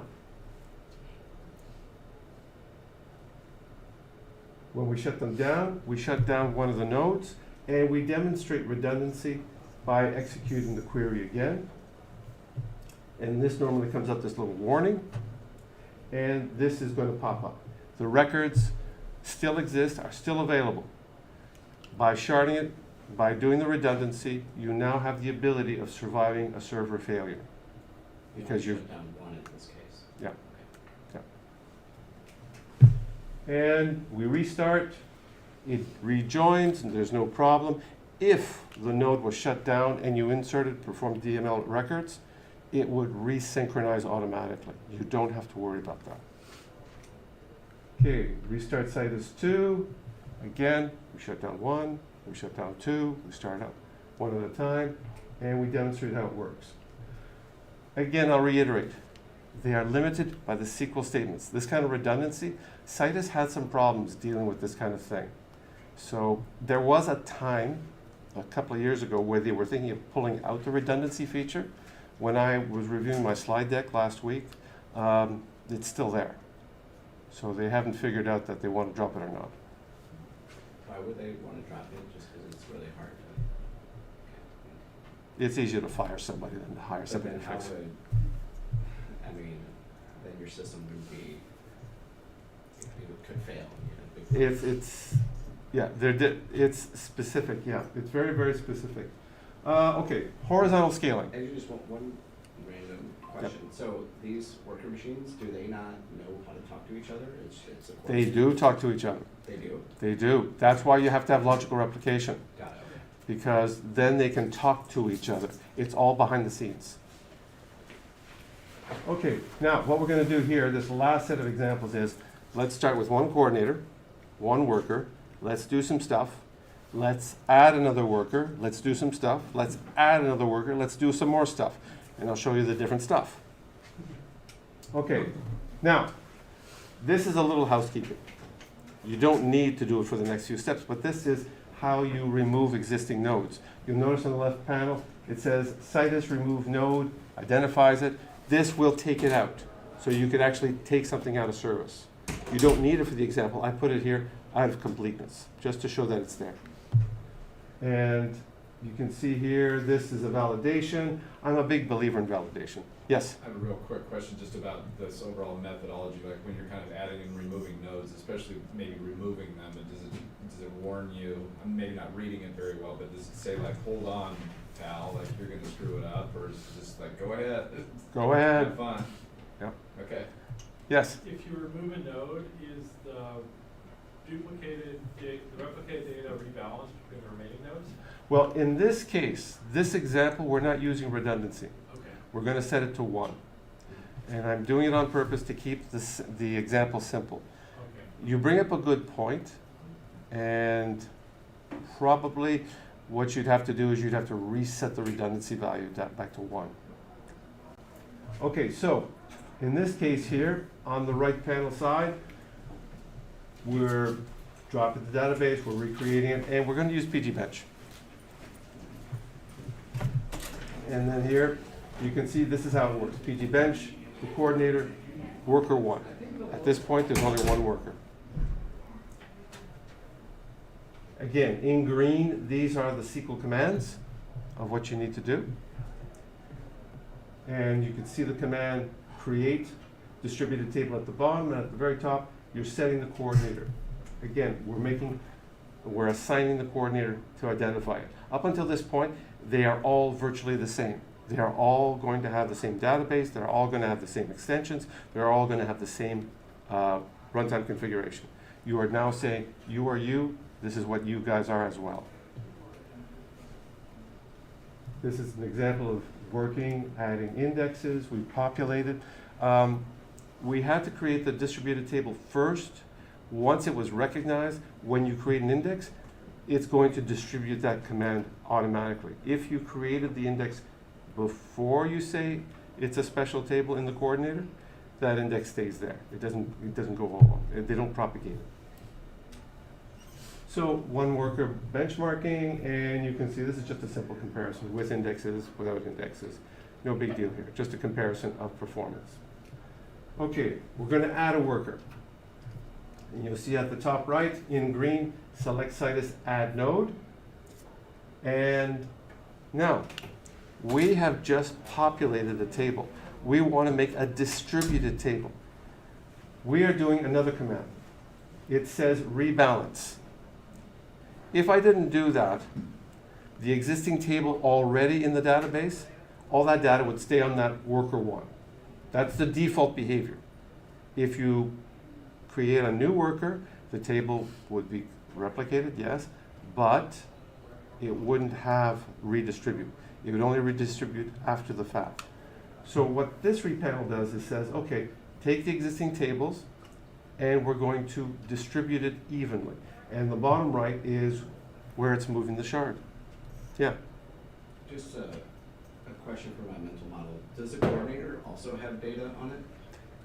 And that's how you can like promote another one? Yep. Okay. It does, when you have large tables, no. But you can move, this is where it gets confusing with Citus. If you don't time it right, you can end up with actual tables that exist on the coordinator, and they don't exist on the workers. So it's not kind of like a read replicas and Aurora or anything? It's a logical replication. You were assigning it, yes. What did you mean? You said the word timing there. What's an example of bad timing? Or good Well, timing? it's just the steps. If you say, you go back here. Let's see. Okay. Create the distributed table. Suppose you created the table, you populated, you add an index, and then you create a distributed table. Yeah, I guess it's similar to the question I asked earlier. Is does it let you break into jail? Yes. Sounds like it. Right. It's just like go be my guest, screw it up. Yeah. Actually, it has a lot to do with the projects. It has, whenever you get new projects going out, they have a schedule. They have a timing. When are we going to deal with these issues? So they always talk about these, and they try to keep it as tight as possible, following those particular features. Okay. Sorry, another question just about like just that it does kind of put the gun in your hand. Like, would it be a good practice to be working off some other external table that you're kind of like more in an ETL sense? You're like loading this thing safely for performance or OLAP, like you said? No, you can have the table loaded in the coordinator, and you can have it redistributed. You can do any of that. What I've done is I've tried to demonstrate things in as simple a manner as possible with different capabilities. Okay, so this is a caveat that I brought up earlier. If you have a table that doesn't have an index, you need to make it replica. Now, for those people who've worked with PG Bench, out of the tables that are made, one of them doesn't have a primary key, and that's the history table. And if you're going to replicate the history table, you either add an index, you either make more than one column unique so it can be recognized, or alter that table, make it a replica table. Okay, so that's as far as I want to go with Citus at this point. Near the end, when I get to the end of talking about timescale, we'll sum up with the caveats. Okay, so now, before I do this, any big questions left? Yes? So Citus is enriching Postgres with column-based tables, and it doesn't have that natively, so you have to bring something in like Citus to get the column-based type tables. That is correct. In the history of the project, when they first started out, the columnar table was actually the first thing they created. Then they added more capability and features. And they were actually getting really, really interesting things going on, and then they got sucked up by Microsoft. Yes? The earlier question about deleting or updating where you're expanding, if you've got like a text field, you're expanding it, how does that work with a columnar format? It seems like that'd be very poor. You can't insert in the middle of a linear file. No, you can't. It's limited. Once you create a columnar in Citus, it actually becomes read-only. Okay, it's an append-only. It's an append-only table. Yeah. Okay, that makes sense. Now, keep in mind, that was 1.5 years ago. And I'm only putting up the caveat because these projects move fast. Okay, no, that makes sense. Yep. It's a definite Okay. trade-off there. All right, so I'm going to move on with timescale. And I'm trying to give myself do this in about half an hour, see how this works out. All right, so we talked a little bit about timescale when I started talking about it.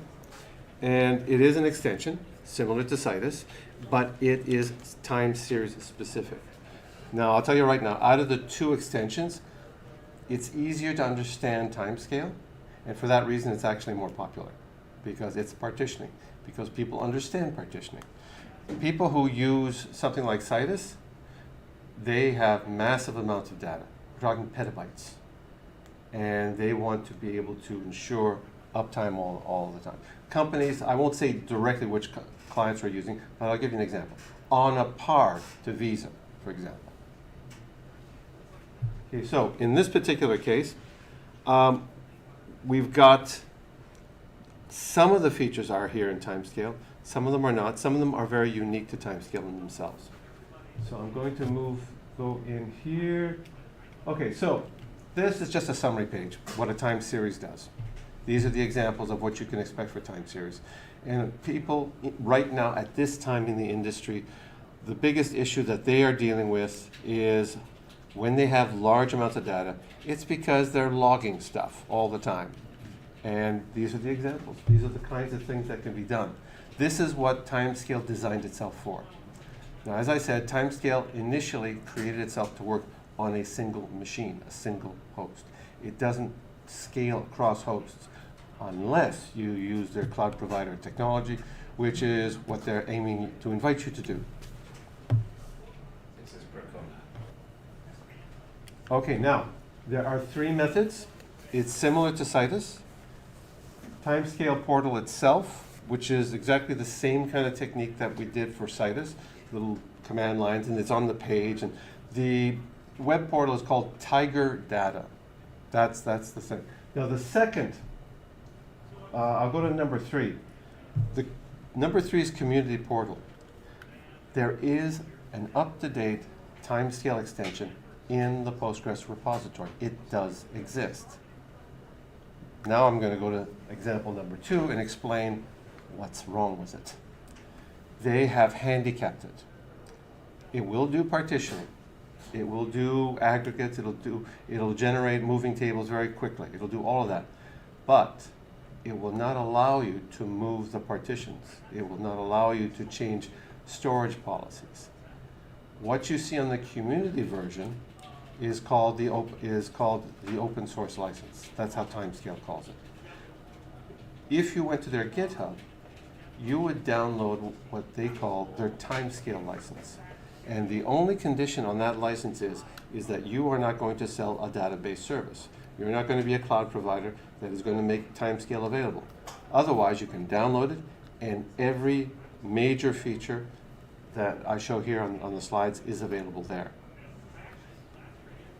Otherwise, you can get the community version, and it will partition. And you can do that. There is no problem about that. It's just you don't have to even build it. The packages are there. They're up to date. They cover all versions of Postgres.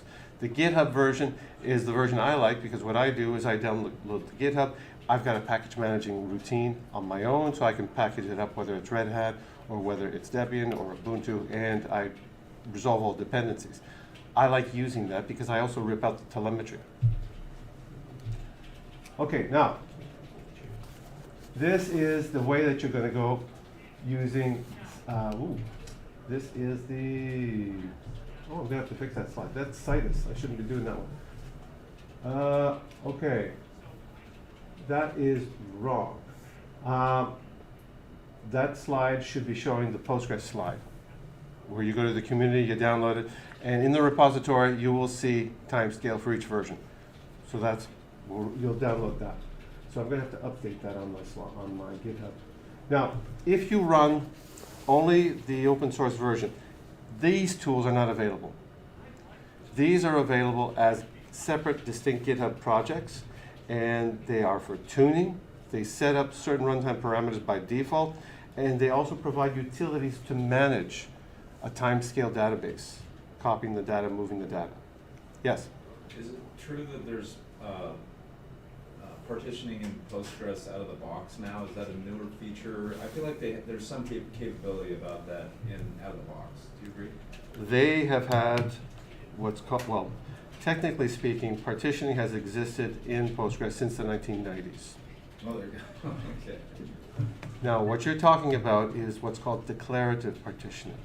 That came in Postgres version 10, which is what, 7, 8 years ago, something like that. And that version there is when the first time they put in the language. I'm glad you did bring it up, though. Timescale, the project, the company, it started developing the partitioning solutions before Postgres 10 came out. they used inheritance to create their partitioning mechanism. So it's not fully compatible with traditional partitioning. It is partitioning of its own. So in this particular case, we downloaded the community, we put it in. It's currently at 2.26. And this is what's present. You can see here that there's 176 functions that are available.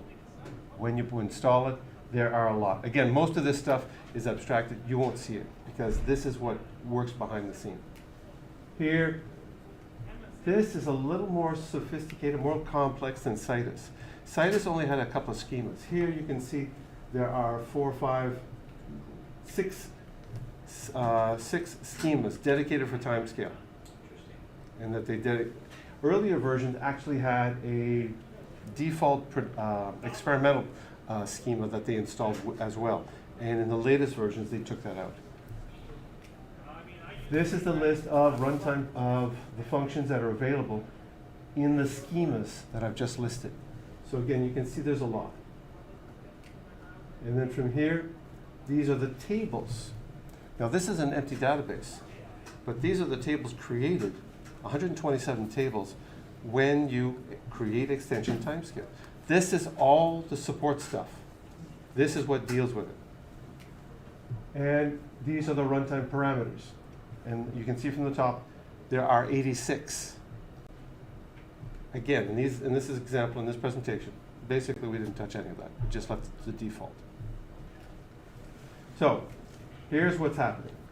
You create a table, and similar to Citus, you're going to use a function call to change the table. Now everything I've showed you up to date, that is behind the scenes. You won't ever touch any of that. What you're going to do is administer it normally, traditionally. DDLs, DMLs, automatically. So you're going to create your table, you create what's called a hyper table. When you create a hyper table, it will automatically pick the correct key that's going to use for partitioning. And in this case, most of the time, 9 times out of 10, it's time. It's a time-based column. Yes? Tableau Software, I worked there for 5 years. They had a technology called Hyper. Is it related to this at all? I think if there's a commonality, it could be, we're talking corporate executives. We're talking about something in the background. It's an interesting guess, but... Maybe this is behind the scenes. They bought a company and then called their databases Hyper. yes. If you partition it based on time, doesn't that mean that one of your partitions is going to be hot for recent queries? That goes, we're going to cover that. Okay. We're going to cover that exactly. Now, there are a number of ways of partitioning. Range partitioning, list partitioning, hash partitioning. All of those can be easily, instantly implemented. I had a project where I had to create a partition of range and then break the range, or a list partitioning, and break it further, each partition further into child partitions using hash. And for anybody who's worked with partitioning and has used the different kinds, when something is hashed, it makes it faster for inserts. When you have a homogenized single table, it makes it the fastest for running selects. So there's a give and take.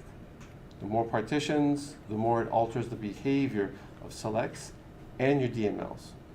Certain designs make certain operations faster. Others faster but slower on other key issues. So in this case, and I apologize for the purple. I like purple, but it just didn't work out here. Okay, so this example is populating a hypertable. That's what all this script with purple does. It creates 1 million records. On the right panel, this is what is created by default. This is behind the scenes. And you only see this if you go into the schemas. What you're actually going to do is you're just going to create that table called T1, and you're going to query it, but it's going to, timescale on its own, will create those tables and partition them. Now there are default rules already set in place. One default rule is when it's time-based, a partition only breaks after 7 days. That's the default. That's not necessarily best practice, that's its default. You can alter that default size though, and you do that based on the RAM. And we'll summarize that at the end of the slides. So here, there's a simple expression. You'll notice at the end of each child table is chunk. That's how timescale refers to child partitions. They call them chunks. If you put, interesting thing, let's suppose you put in some records dated last year, 2025, and you're creating a new table. Then for a month, say into 2026, you insert records, current, and now you've got another bunch, 2024, and now you're going to insert into the same table. Those chunks that are created, they're not going to go backwards. They're going to add that collection of tables of data forward in incremented, increasing size chunks. As time goes on, the chunk sizes will increment based on the table. Now these are numerical based on the tables themselves. If I have a table of a certain name, it doesn't matter. There'll be an integer value, 1, 2, 3, whatever, and then it'll do the underscore and you'll see that'll be the partition. All of that is identified in the system tables that timescale creates in your database. So this is just an exploration. Really, you won't see this, but this is how it works. This is how it deals with things. Now, here is the sizes of the tables. And when you look at T1 itself, you turn it into a hypertable. If you use ordinary Postgres metrics, it's empty. There will never be any records in it. At this time, that table is actually a table created on inheritance. Timescale has redefined that table that was created, and you have child tables that using inheritance to connect to it. That's the current paradigm right now. And you can see the sizes, there's nothing in it. But when you go into the child tables, you go into timescale DB internal. Then you can see the tables and you can see their real size. Now when you create an index on a hypertable, that is automatically partitioned as well. So it will break down. Here's some examples for DML operations. Selects, and here it's just, I'm introducing some of the function calls. Working with timescale is about working with function calls. On the top left, that's show chunks, and we've identified using the string T1, table T1, that's what was created, and these are all the chunks that are associated with it. The biggest, most complex operation for Citus or for timescale is the query planner. How do you optimize? How do you pick up the records? That's where a lot of the work goes behind the scenes. And you can see here, this is where the scanning comes in, and this is what it does. It actually rebuilds the planner. It looks at timescale tables differently. Here you can see an update. You're doing the records. It's going to find the correct chunk, the correct partition. It'll make the change. Deletions, it does the same thing. You can do individual records. You can do a range of set. It will go in and deal with it automatically. Now here again is an example of inserts. Now this is what I meant when I was talking about out of band, when you have older records inserted after newer records. It doesn't update older chunks. What it'll do is it'll create a new partition with that range of data. Let's see, did I? But all the data in the chunk is all temporal. They're like, it's like they all have the same time. Yeah. Locality. Yeah, they're going to be different.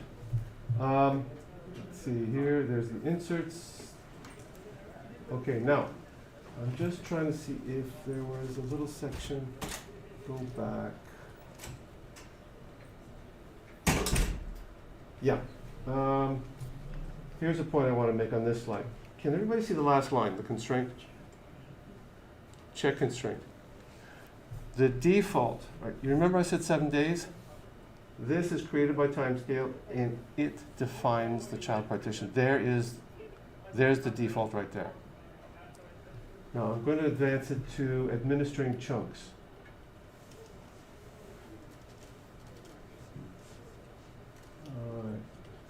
So in this case, some of the operations that I'm describing here aren't available in the community version, but they are available in the timescale license version, which is either GitHub or I think you can also download it straight from the timescale portal itself.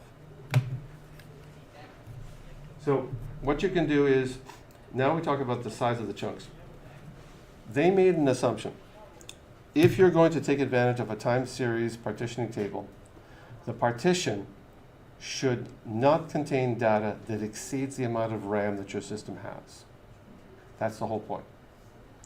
The ideal is that that single partition is one period of time, whatever it is. So it's very conceivable that the default 7 days is going to exceed your RAM. It depends on the amount of records, or maybe it won't. But that's how you would do it. When you calculate and define the size of chunks, that's what you're figuring out. You're figuring out how much of this data can I put in RAM? And that's where you say your partitions are going to be no larger than that. Yes? Remind me which of these two systems between the two that you're showing, which one's on a per node and which one's actually distributed across devices? Timescale is a single host, Yeah. traditional partitioning. Citus is scaling horizontally across hosts. Now, the reason why you don't see it as much, especially for those that are working with cloud providers, is they're doing a lot of that stuff in the background. And when they give you a host, they've got these monstrous machines using GPUs, like 1,000 GPUs on their machines. And they just say, okay, you can have this assignment. And you remember I told you about Incus at the very beginning? Well, some of them use that technology exactly for that. They use that technology to create these virtual machines. Because VMs, like from VMware, for example, they're too heavy. They just take too much resources.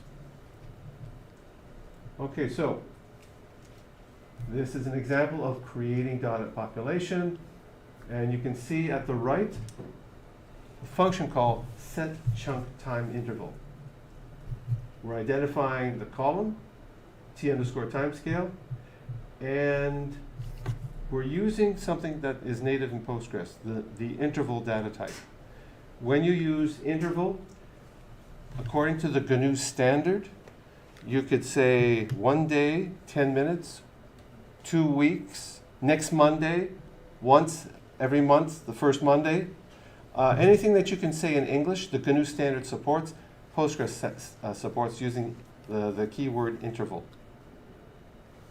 It's a nice, simple way. I assume it's done in other languages, but I've never seen it done outside of English.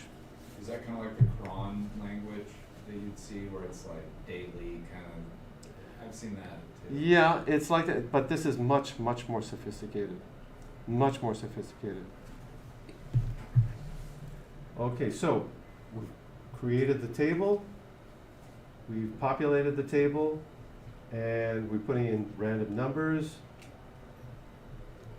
And again, here, partitioning table, and in this case, we set the policy at 1 minute because we wanted to see the partitions, just to have lots of partitions. And again, the little snippets that are on the GitHub that I've shown you at the beginning, you can take that as a starting point. You can do whatever you like. Yes? Is there a scalability concern when you get too many chunks? You're talking about the characteristics, the paradigm of partition. And there are issues, yes. I mean, it seems like you need a meta table to describe which chunks to go, and if that table gets bigger than the individual chunks, Well, you can rebalance it. Like, that's the whole thing. yeah. When you get the full timescale capability, the timescale licensed version, you can do all that. You can rebalance that. You can say, move this stuff over, or create, let's pull out this chunk, let's change the type from list to hash. All of that you can do. That you can do. Okay, again, we are here administering hypertables, and we're showing out the lists and the sizes. And what I haven't said that I'll say now, timescale has the ability of compressing tables. You can put in a policy.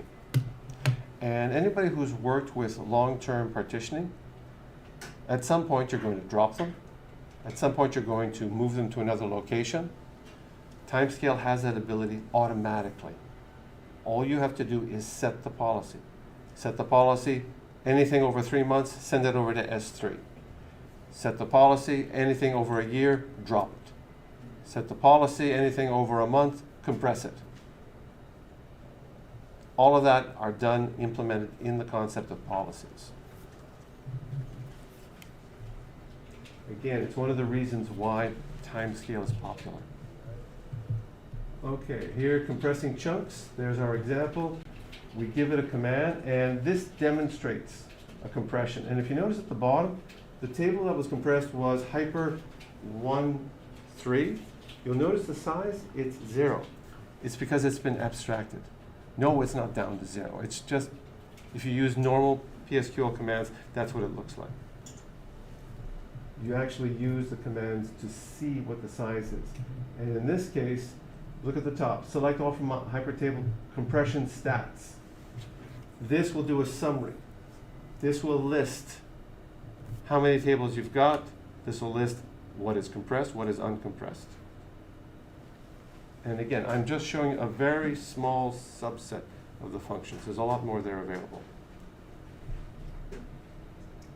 You can decompress.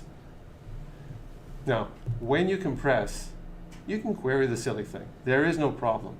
But like Citus, if you don't optimize it, it's going to take a little more time, which is why you have the ability to decompress it. Citus, you don't. And then from here, you can see here, we're establishing a policy. And we're saying anything older than 2 minutes. And you'll notice again, it's just, you're using the word interval. And we're saying, okay, over 2 minutes, compress it. It could be 2 minutes, it could be 20 minutes, it could be 2 days, it could be 10 days, it could be a week, whatever. And here we go, examples of setting policies, and you'll notice they've been all zeroed out because we've moved them.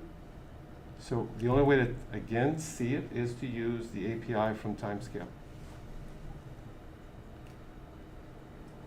Dropping chunks. These are explicit examples of dropping them. You can also set the policy to drop them. And again, these are a summary of the function calls. General purpose, attaching, merging, compressing. Now these are specifically about chunks.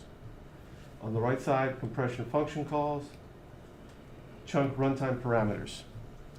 And what's nice about Timescale is you can actually query it by the string and you can actually understand what it's doing. Both Timescale and Citus, they use the comments attribute in Postgres that if you use like a GUI thing like pgadmin, you can actually see the commentary. Anything more description saying what these runtime parameters are or what these columns are. Now, best practices, common sense stuff. Choose your partitioning key, choose the optimal chunk size. Try to be consistent with your partition size, yes. Data retention policies. Table spaces.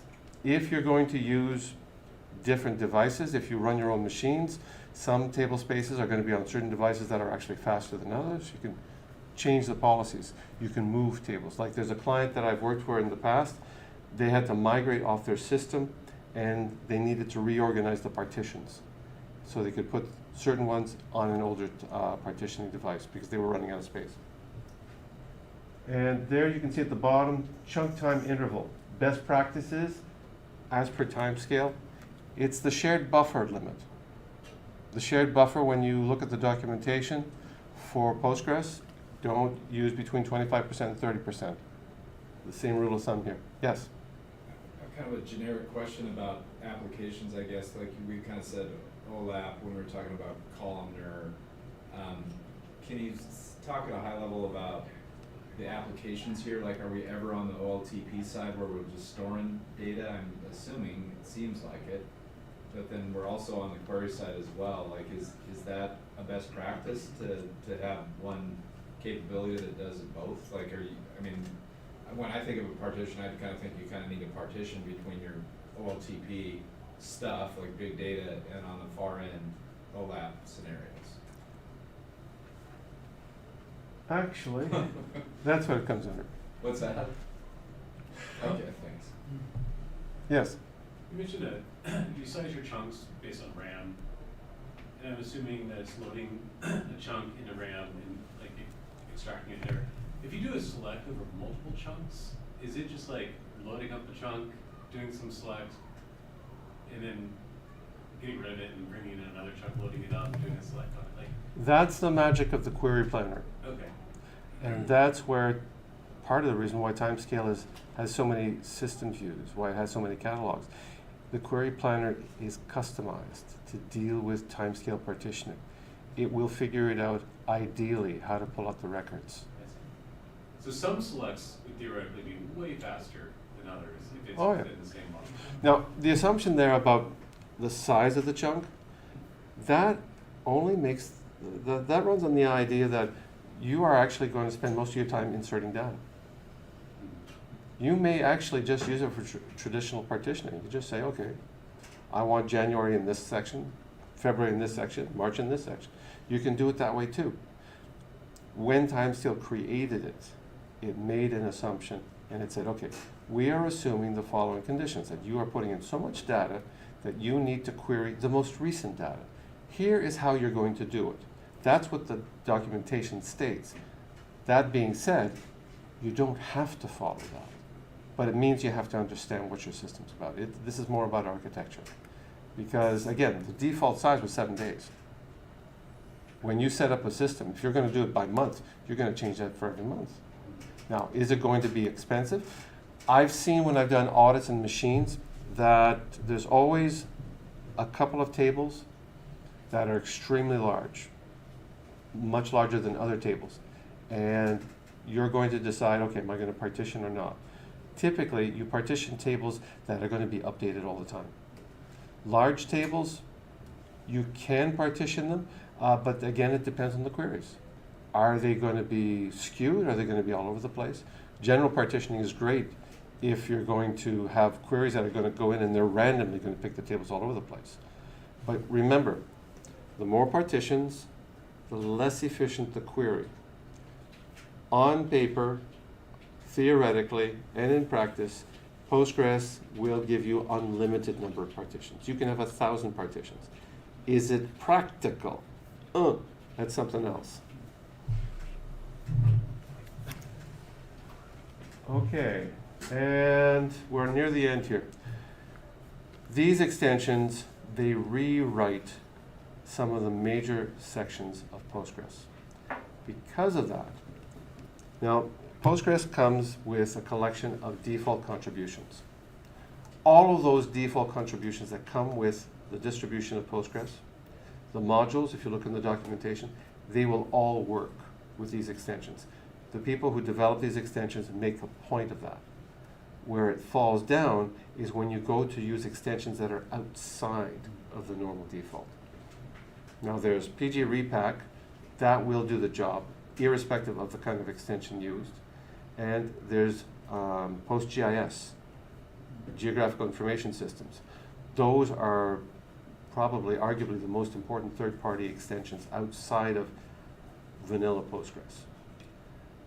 But you cannot combine Citus and Timescale together. And there's going to be other projects that probably won't do it. You're going to, if you start mixing and matching third-party extensions that are outside of Postgres, you're going to have to come up with a regime to satisfy your needs. You're going to have to do regression testing. These projects are, like, we're talking about things that are already affecting and changing the industry, and they're not even 10 years old. They're already making huge changes. Yes? Is the primary consideration there, like choosing between these two things? I mean, it just seems like the most starkly obvious difference is single machine versus many machines. Yep. And so you're either scaling on a box up or you're scaling laterally out. Then Timescale does do compression. It will not do columnar. That's its current state. But that is essentially the same, that is the change in differences. And the biggest difference that affects everybody these days is the dominance of cloud vendors. Because cloud vendors now are making it possible for you to imagine a single server. And what they've done is, these guys are so rich, they're so powerful, they actually go to Taiwan and they say, this is how you're going to build the machines. They come up with the chipsets, they organize it, and they have these specialized servers that can emulate and simulate these things. So it's simpler on their end, but you're right. This is the paradigm. One is scaling across multiple hosts. The other one works with a single host paradigm, and it's the data itself that's partitioned on this single data store. Now, can you extend it? Can you put other things? Yeah. You could use all sorts of mechanisms in Postgres. You can use foreign data wrappers. You can use DB-Link 2. You can use all sorts of other techniques. What I'm saying at this point is these two projects can never be matched. They can never work because the libraries that they change, they're so major, they've never been tested. These are two separate corporate entities, and they've never come together to talk about, let's make them work together. They're And changing the same core pieces of Postgres. yeah. Yeah, and it's a problem, and it's something that I've been concerned about for the last little while, and I've started talking with some of the members of CORE about enforcing some rules about when people create extensions and they become popular, to how to create a framework that allows people to use the libraries without destroying somebody else's. There's another extension I haven't mentioned here. Percona, the company I work for, we created an open source version of data at rest, encrypted data, transparent data encryption. That does the same thing as these two extensions. It just tears apart Postgres, rebuilds it. The standard stuff will work with it, but when you go outside of that, there's no guarantees because there's no regime that makes everything consistent. And transparent data encryption is becoming a big deal. The Europeans are asking for it. Banks are asking for it. And they don't want to be limited to cloud vendors. They don't want to be beholden to Amazon or Microsoft. They want the ability to move around to practice their own system. The NSA want their own stuff. Yes? What's the best example of a cloud service that does this kind of thing? Or what do you think is the closest guess of some commercial cloud thing that does this? Well, we're talking about partitioning and stuff? I guess, yeah, just infinite scale, I mean, big table, or, you know. Well, my background is I work with Postgres. Right. So basically, my familiarity is with the standard cloud providers and with a few providers that I know in the Bay Area that have worked specifically with Postgres. What's going to happen is everything's going to be standardized. The cloud providers, they started using Postgres itself. What they've done now is Amazon has recently started putting out a new kind of product that basically it allows Postgres-like clients to come in, and it looks like Postgres, but it actually acts different. We're not talking about NoSQL. We're not talking about big data. We're talking about a whole different kind of architecture that is closed source, that they're talking about the back end. So Didn't ChatGPT or OpenAI announce some kind with Microsoft, like it's Microsoft, I mean, Microsoft makes a SQL server, right? But then I think in Azure Cloud, they have some Postgres service that they announced a partnership with OpenAI. So like, it's kind of like infinite scale kind of. well, I've done contracts with OpenAI, Yeah. and I've worked with backends in Postgres there. And the thing is you're talking about, well, let's see now, it's about 5 minutes to 12, so we're basically done. So hold on, before you do this, let's do this. Questions, we're going through it, and then thank you, and, all right. Okay, so, in the realm of ChatGPT, okay, I see what's happening is Postgres is eventually going to dominate everywhere. SQL Server is losing dominance. MySQL is losing dominance. Oracle is losing dominance. There are open source technologies that are getting popular. MongoDB is one of them. Redis has been having problems because they really screwed up on their technology and their licensing, and Valkey's been making big inroads there.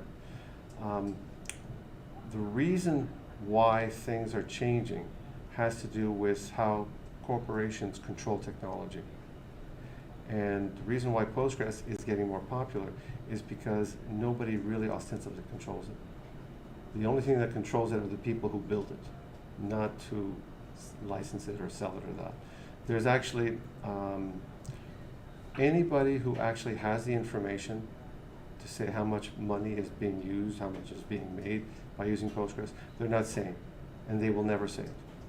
They will only talk about how much money vendors make. And what you have are large projects, large technologies that are stable. And they're stable because you've got people who've been using them for years. They change for one reason. The people change. A stable environment means people will stay with something for a while. MySQL grew really quick back in the 1990s because they were the cheapest programmers you can buy. And you put them on technologies that nobody cared about. It became more important because the people got promoted and the technology continued maturing. Postgres just came up with a different path, and the path has to do with corporate control. There are so many features and capabilities in Postgres. When you talked about ChatGPT, okay, there was a project called PG Vector. Has anybody ever seen the extension PG Vector?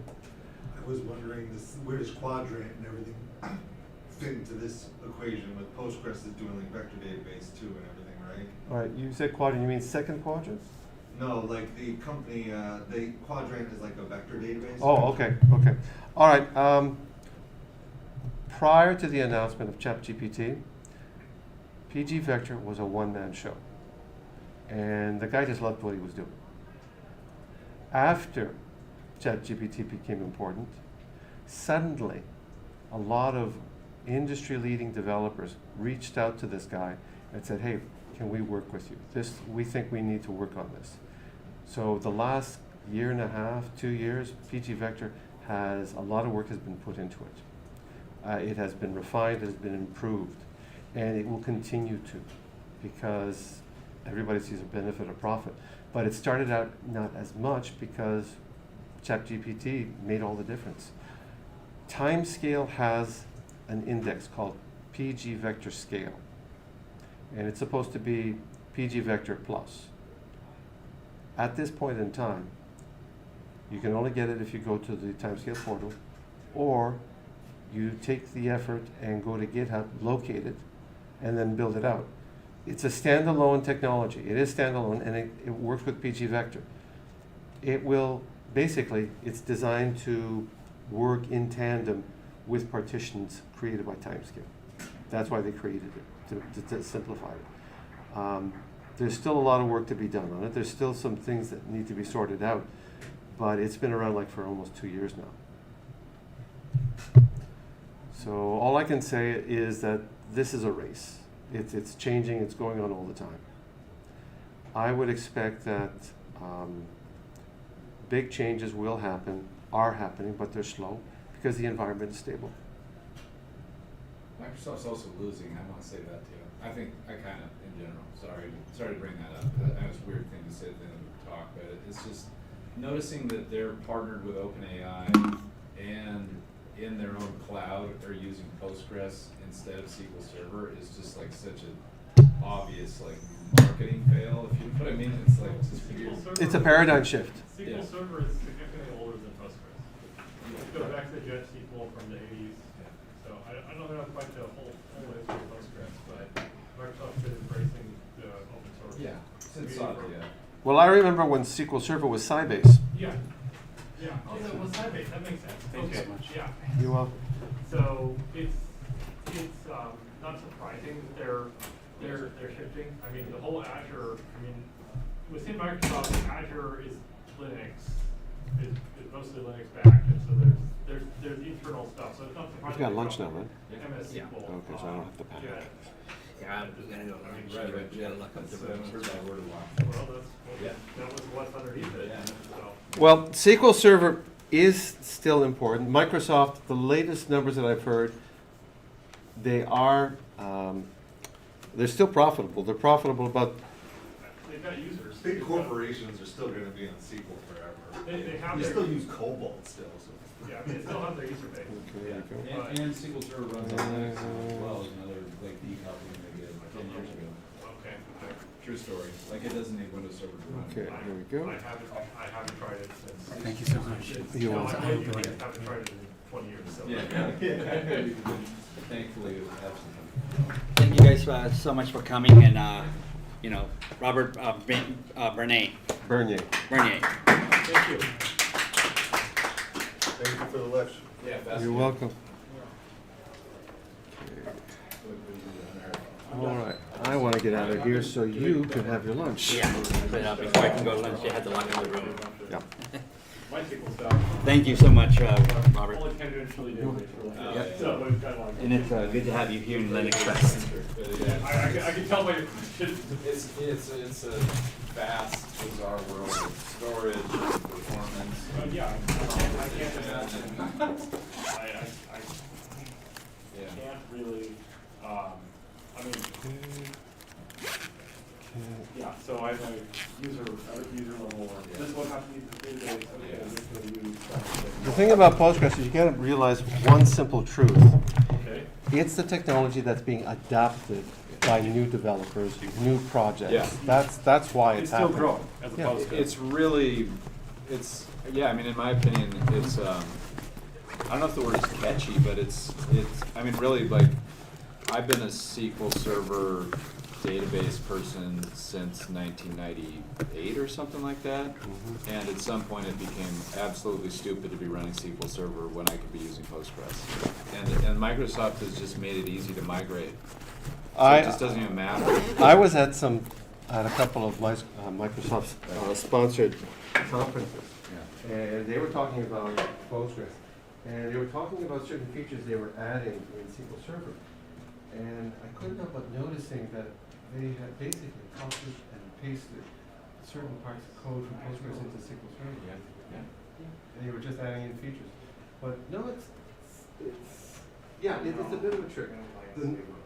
You've already realized that the information scheme is consistent between the two technologies. See, that's part of, I think, what I'm noticing, right, is like, somehow it just became like perfectly portable to go from SQL Server to Postgres. I know like like Microsoft has T-SQL and Postgres, those languages aren't the same, but with AI now, it just doesn't matter. It's just like the query and stuff, it just, nobody gives a shit. If you wanted to. Have you ever heard of a technology called Babelfish? Yes. Okay. But I don't know what it does. I've heard of it. Okay. They were created by some guys I know that started a company called OpenSCG. Yeah. OpenSCG was eventually acquired by Amazon. Yeah. And what Amazon did is while the guys were there, they perfected Babelfish. Babelfish is an interface that allows you to use Microsoft's blocks in Postgres. Yeah. The idea for them was to allow people to use SQL Server-like operations, or to use Babelfish as a migration tool to pure Postgres. It would give people time to migrate and still using the same system. I just think there's some point of parity happened where it just, like, I'm having like multiple, not even fights or arguments. Well, we gotta get out of here. Yeah, no worries, but yeah, just discussions with people at work about, like, what is it, are we gonna use MSC or are we gonna use Postgres? And the answer is it doesn't matter. Either one is fine. Like, from a business perspective, cool. You'd probably just everybody. One more person in there. Oh, yeah, that's the obvious business decision, and somehow Microsoft must be a piece of it. Do I have to get out? Oh yeah, just for just for lunch. Yeah. Then we'll pop it back open. Sorry, gotta get these room captains fed. Exactly. Stucky is starting to help move it down. You got a lightsaber? Like those. Yeah, you'll see why. Properties, I hope not. Server runs on Windows Server, you need all of us. I brought R2, that's why. Oh, okay. Never mind SQL. Yeah, so that's why the lightsaber. Cause he spit the lightsaber out like an infrastructure. Okay, so we were in a Y-wing on a bombing run, and a TIE fighter clean shots R2 twice in the head. Well, once in the head, and then the other one is in the arm. Everybody else and Microsoft did this. Yeah, you just make sure that shuts out. Yeah, exactly. Everyone do one more round, make sure everyone else. Yeah, it's a fascinating world. I mean, it's on like a NoSQL thing now is what, like 10 years old, and that kind of became like a big deal. It was a big deal. They predicted that Microsoft.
Hello. Oh, Edward Lee? yes.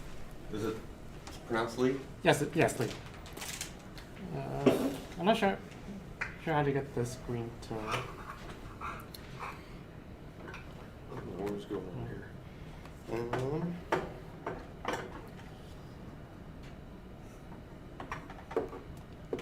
We'll just cut this out. What do you got? Yeah, we'll just cut this out. And no, you can keep using that. Oh.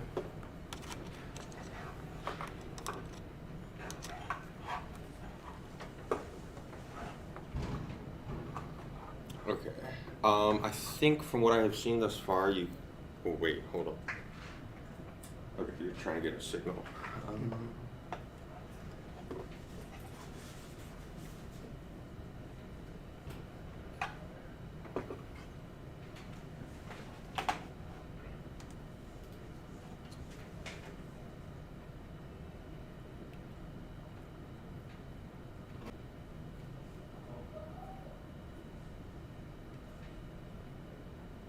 Oh, yeah, I'm not going to talk for the entire 90 minutes. I'm probably just going to.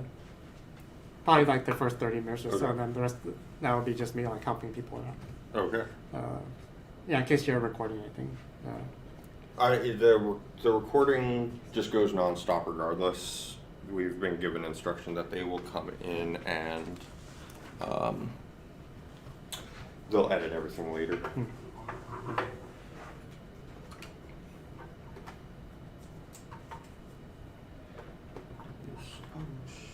Just work. But isn't that what they always say?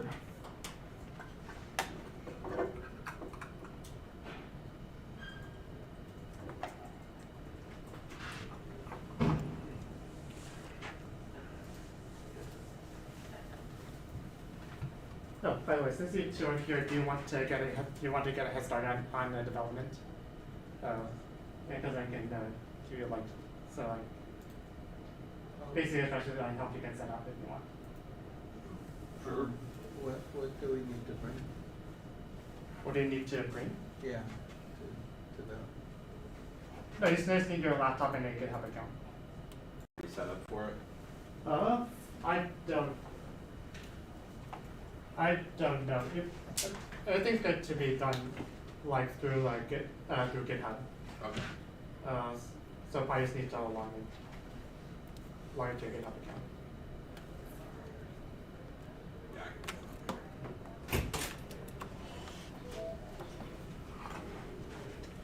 There we go. So I'm not sure if you would prefer to have, or how you want to do that. You can mirror it, you can extend it, however, whatever your preferences. Yeah. One. Oh.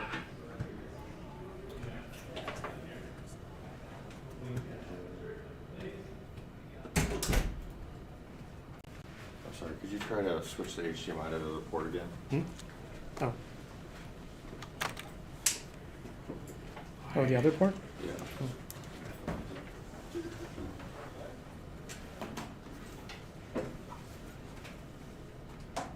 That's weird.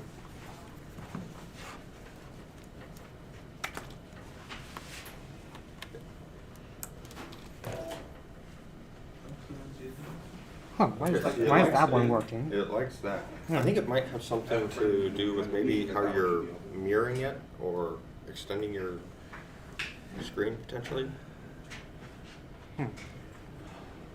No idea. And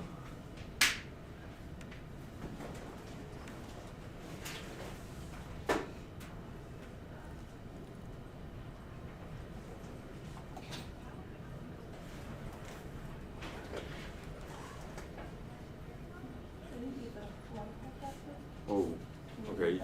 It came up for a second. Oh, it did? Never mind. Now it's okay. It's up. Let's try starting again.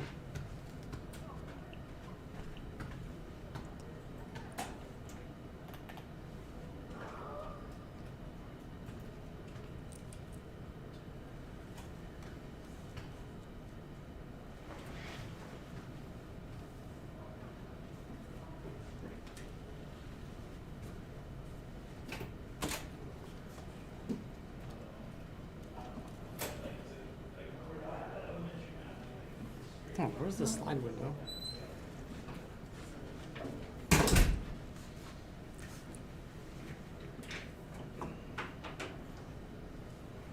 Get rid of that for a sec. Just go straight in here. Good. Okay, there's that. And then can you throw up your, there we go. Hasn't started yet, correct? So again? Talk hasn't started yet. No, it No. starts at 2, Okay, cool. so you have a few minutes. Awesome. Thank you. Oh, wait, where is it? Oh, okay.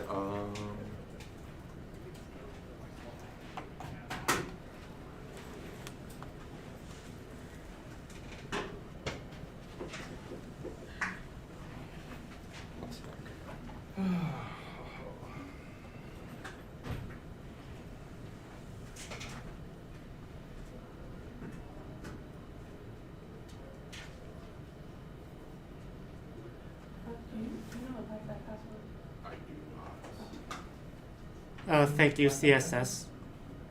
All lowercase.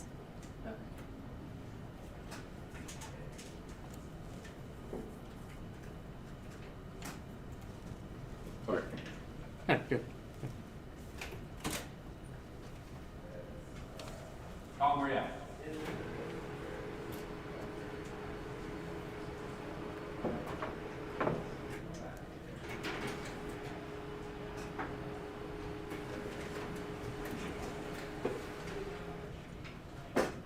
And then just a quick, I'll give a quick introduction just for the live stream once we start. It's like one sentence, and then yeah.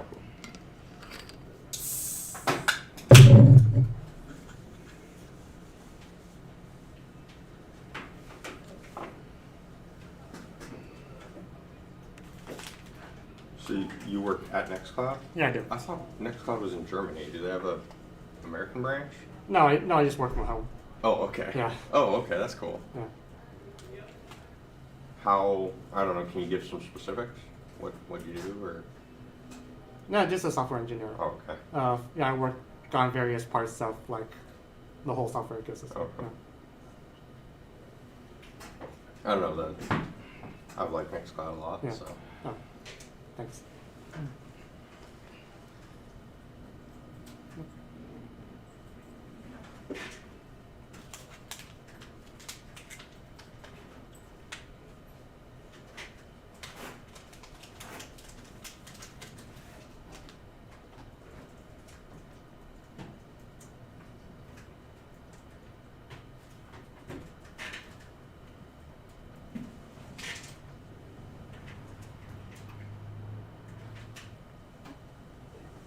Yeah, just as a heads up for everyone here with you, this workshop will require a GitHub account.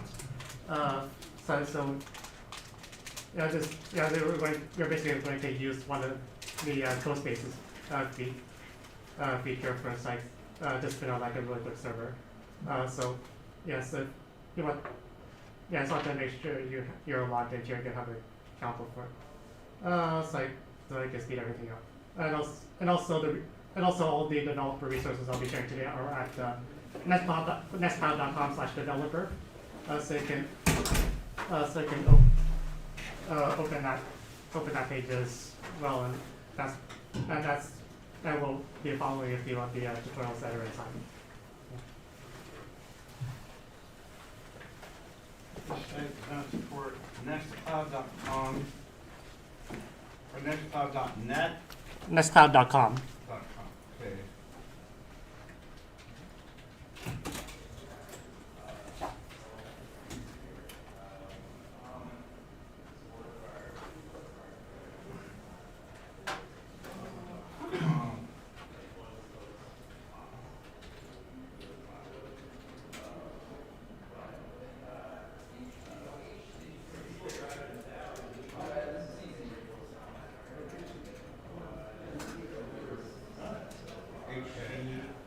Is that building right there? Yeah.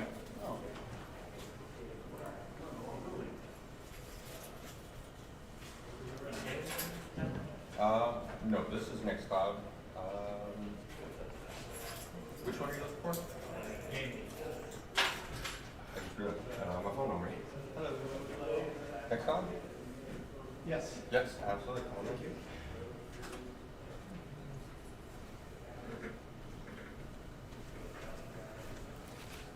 What did you want us to do? Nextcloud.com? We have there is a developer page that has a lot of documentation resources if you want to continue developing outside of this workshop. Yeah.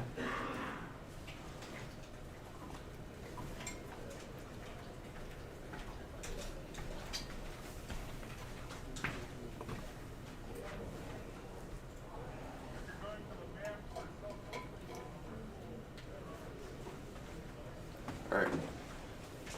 Hello, everyone. It's 2 o'clock. We'll be listening to a presentation or a workshop by Edward Lee on building Nextcloud apps in Python. Thank you. Thank you all for coming. Yeah, for those of you who don't know me yet, my name is Edward Lee.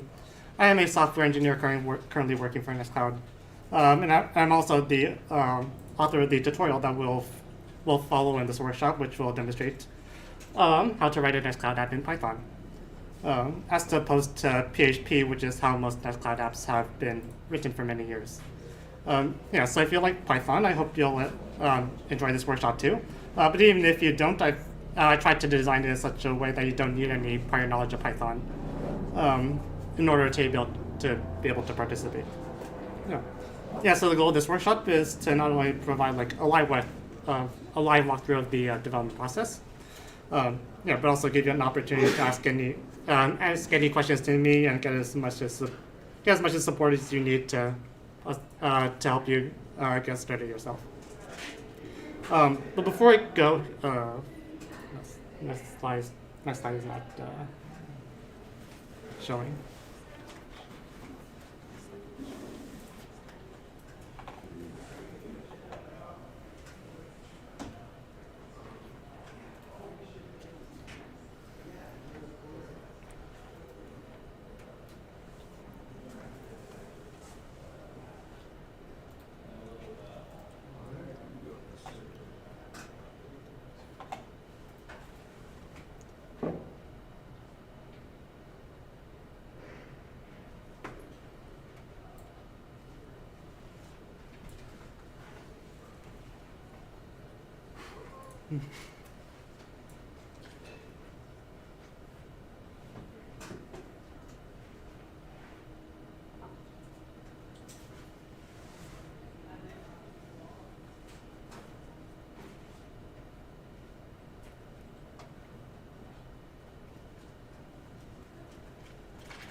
Yeah, it should be on the next slide already, but Why the stock? It's probably working. Okay. Enjoy, everyone. Thanks. Okay, I think I'll restart for those who just came in. So those of you who just came in, thank you all for coming. For those of you who don't know me yet, my name is Edward Lee. I am a software engineer currently working at Nextcloud.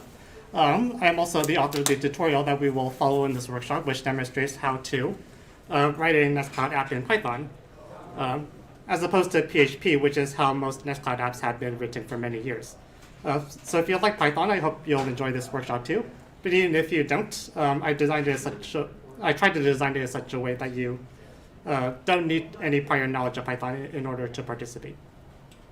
The goal of this workshop is to not only provide a live walkthrough of the development process, but also give you the opportunity to ask any questions to me and get as much as support you need to potentially do the same yourself.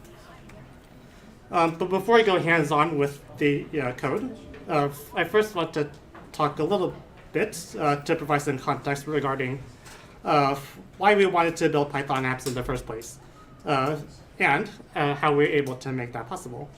So just for comparison, the core of the Nextcloud server is written in PHP. yeah, so having Nextcloud apps written in the same language has its obvious benefits. For instance, Nextcloud PHP apps can use the native server APIs to gain full access to almost anything in the server. Things like databases, caching, file storage, and so on. They are able to scale with the server as well, since they also live in the same file system as the server. And some apps may even offer their own APIs for other Nextcloud apps to use, which would make it possible for different apps to integrate with each other without sacrificing the modularity of the Nextcloud ecosystem. Some apps may also provide a user interface, which is typically written in JavaScript. Specifically Vue.js, as we at Nextcloud also maintain our own Vue.js libraries to ensure that all Nextcloud apps have a consistent look and feel.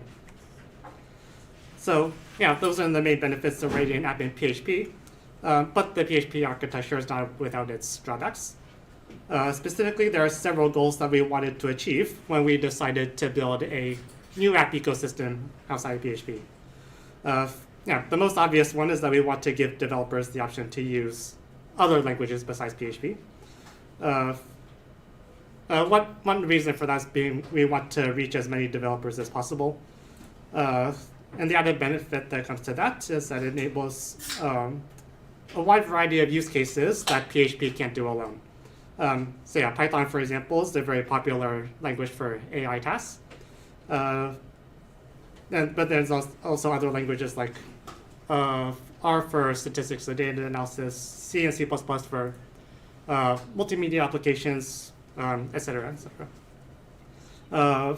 We also want to increase the stability, reliability, and security of the app ecosystem.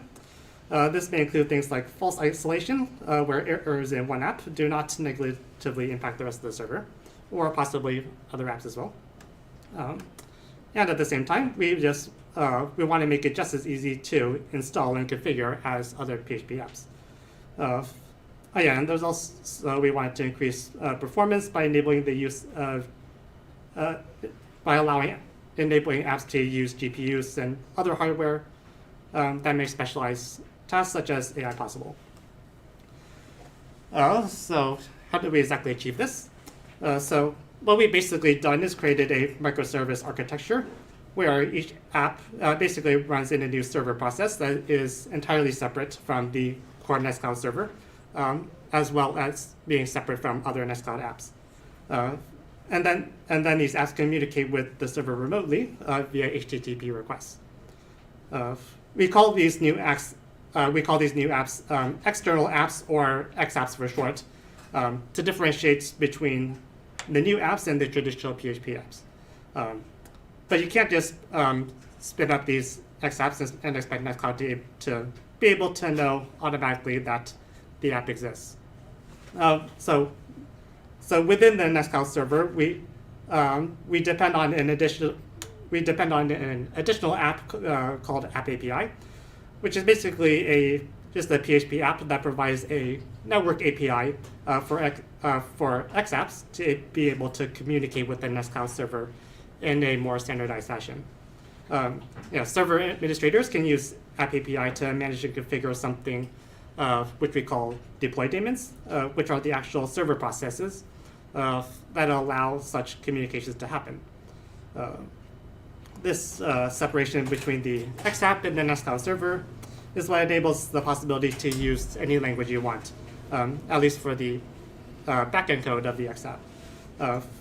If the XApp has any front-end components, it is possible to keep some of the same front-end JavaScript code as well.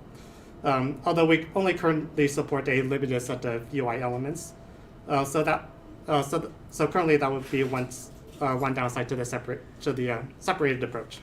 But other than that, those are pretty much the only major differences between XApps and regular apps. If you're familiar with the process of downloading apps from our Nextcloud App Store, you can pretty much download XApps in the same way, and the process itself is very straightforward as well.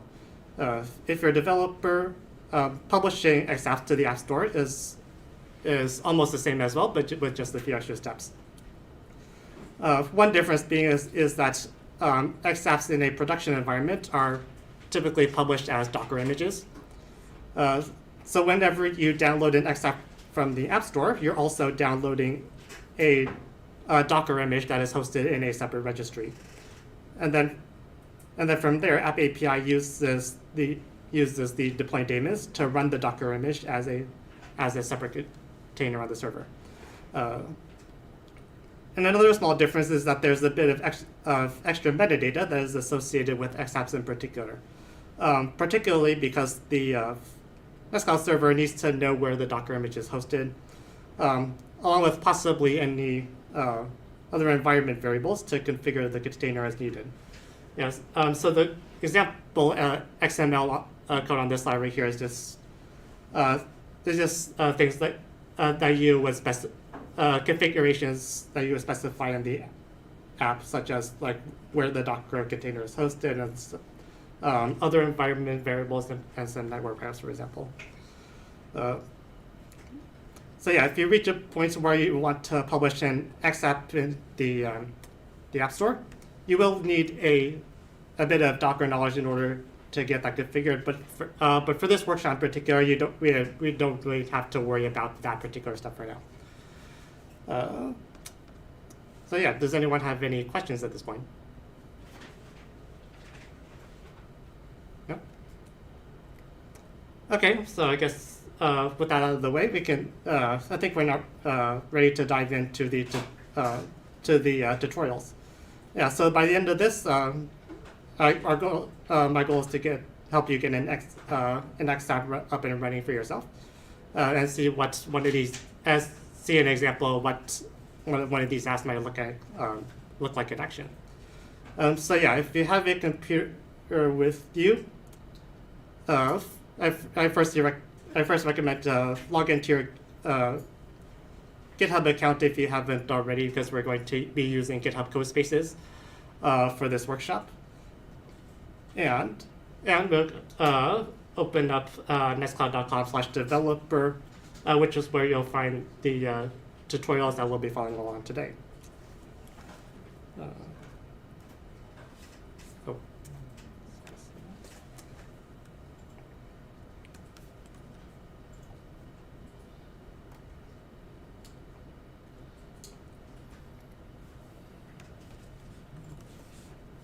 Yes.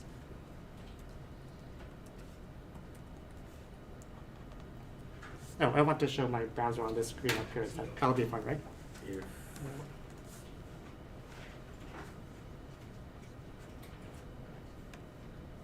Yeah.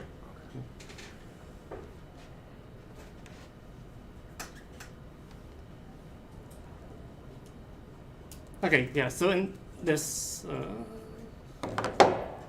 one second.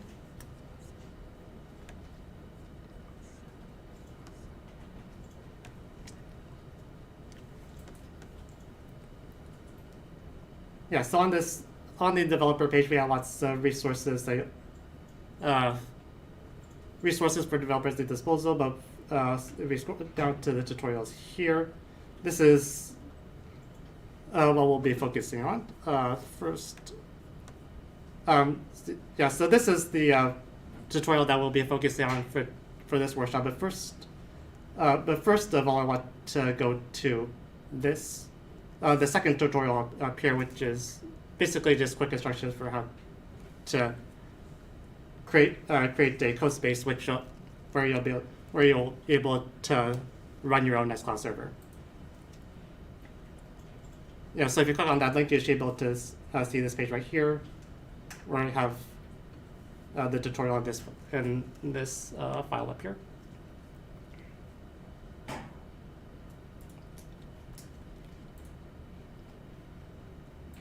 Okay, yeah, so this GitHub Codespaces is where you'll be able to spin up a Nextcloud server really quickly. So I can zoom in here. Yep. Yeah, so if you log into GitHub and go to this URL, codespaces.new/nextcloud/server.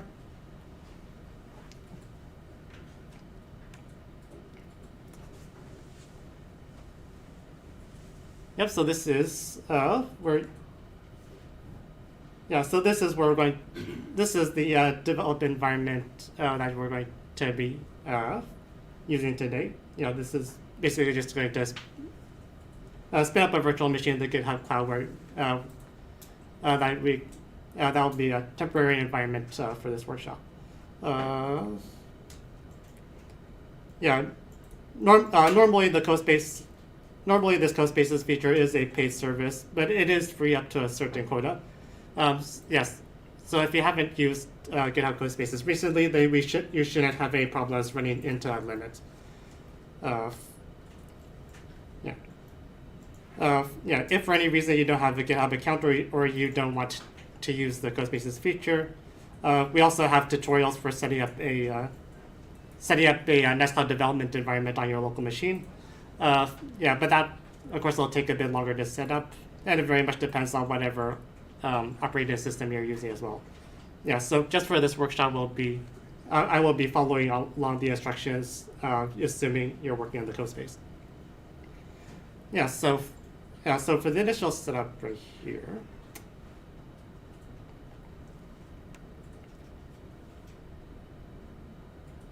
and I'm going to open up the Python tutorial as well. Yeah, so a few files right here, but we'll start with step 1, I think.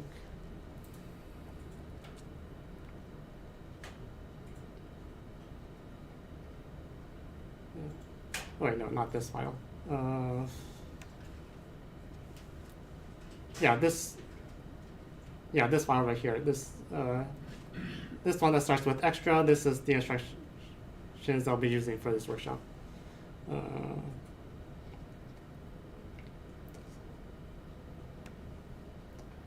Oh, sorry for jumping around here, but yeah, let's just start.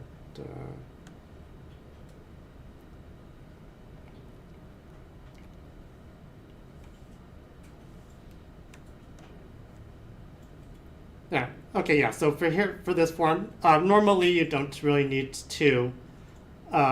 You don't really need to change any of these settings, but but I'm going to change things up a little bit,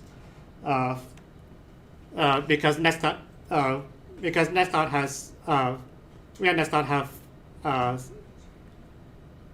the Nextcloud server API has a lot of major versions, and sometimes the development version is once in a while the server might break apps in various ways. So for this, instead of using the development version of the server, we're going to go to a stable branch. In this case, 32. So if you type in stable 32, this should be the first result that pops up. So we're going to use Nextcloud version 32 as our base for the server. So once we create code space, so now it'll take a few minutes or so to get that set up.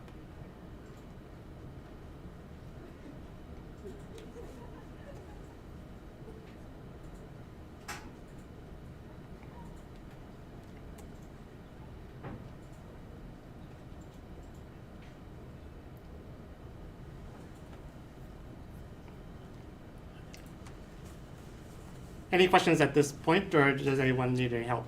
Do you recommend setting up a virtual environment inside the Docker container or not? I don't believe that is necessary. Yeah, the container itself is its own, not exactly a virtual machine, but it's like its own an isolated process that you can, an isolated environment that you can control. To make sure your app, your deployed app is reproducible. Okay.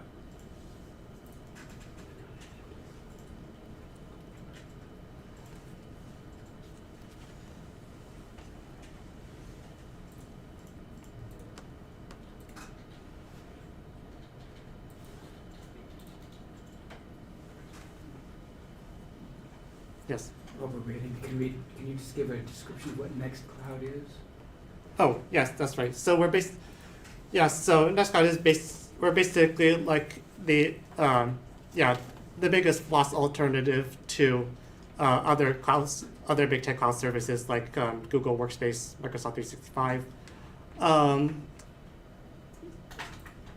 we're also creating apps to replace like Slack, Dropbox, Zoom, et cetera, et cetera. Yeah, so we're basically like one big like collaborative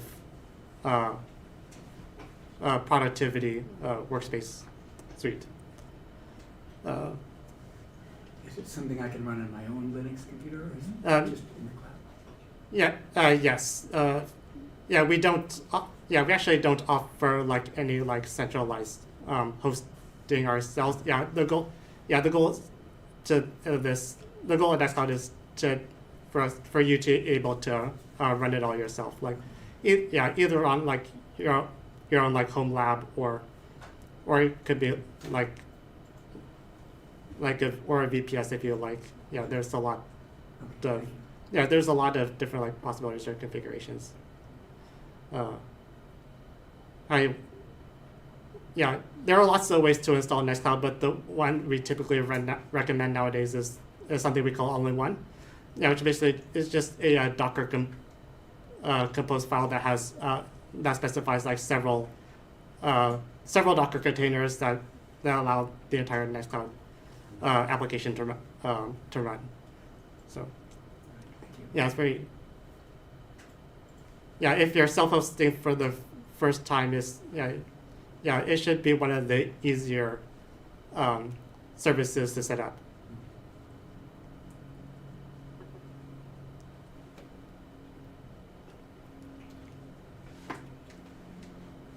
And I heard earlier today when I was talking to a friend, there's like an OnlyOffice and a LibreOffice version that you can like. Are there two different?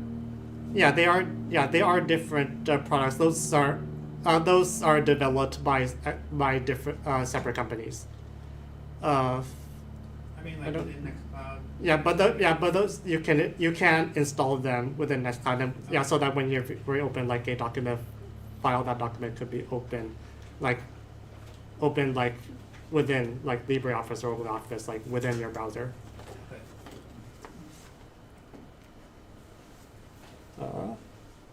Okay, I believe it is. Looks like it's all set up. Okay, so what we're basically looking at is just VS Code that is connected to the to our Nextcloud server. Let's see if there's anything else in here.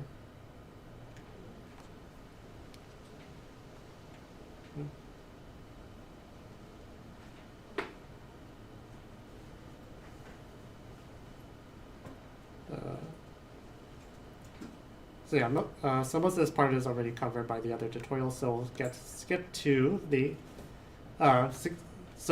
to our other tutorial. What we're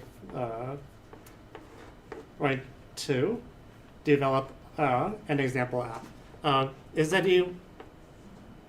anyone who is following along not able to find this file yet? No? Okay. Okay, so once we have the code space set up, first thing we need to do is open, here is to set port 80 open to the public. So as we'll see in the code space, all the ports that are opened for the server are only accessed privately for security reasons, but as you'll see later, our XApp needs to be able to communicate with the Nextcloud instance through HTTP. And so this port needs to be open to allow such requests through. So back in the workspace. Let's see if I can zoom in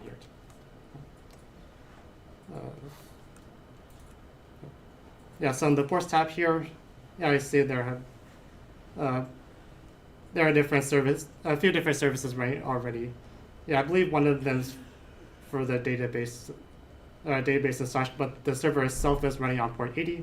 So we're going to right-click this change port visibility to public.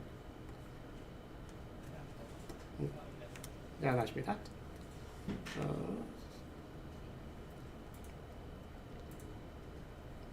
And then we're going to install some Python dependencies.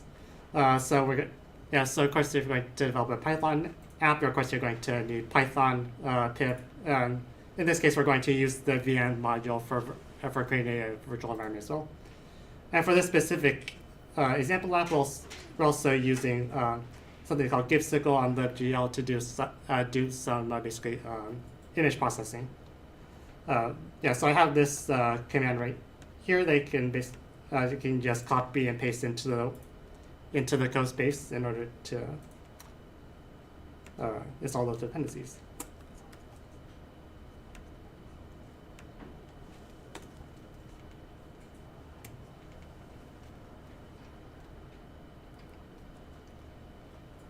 This step might take a while as well, but yes. So while that's installing, I'm going to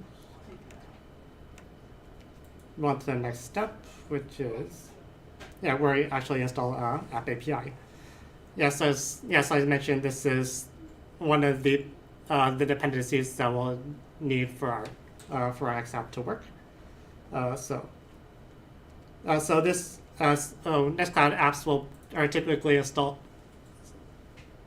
PHP apps are typically installed as within a specific apps directory within the Nextcloud server.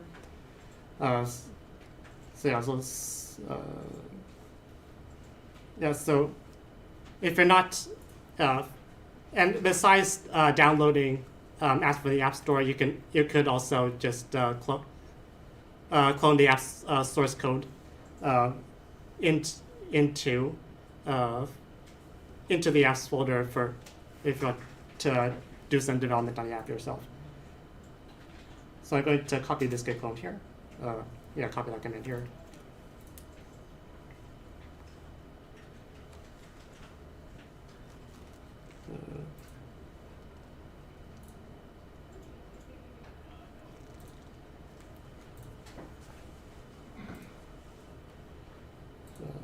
I believe, while this is still installed, I believe I can open another terminal.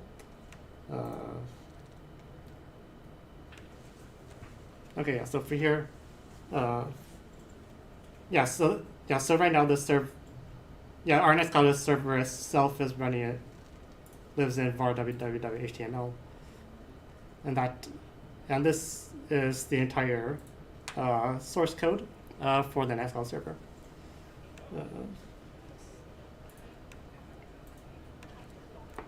So we're going to change to the apps directory.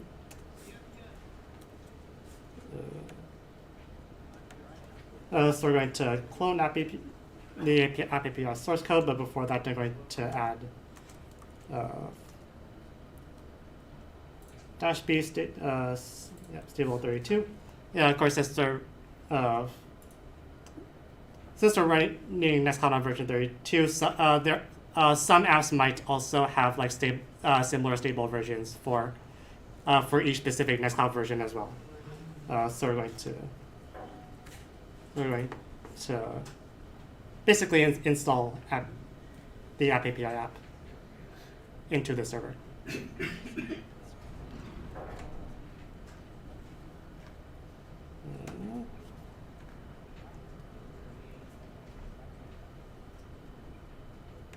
How is that doing?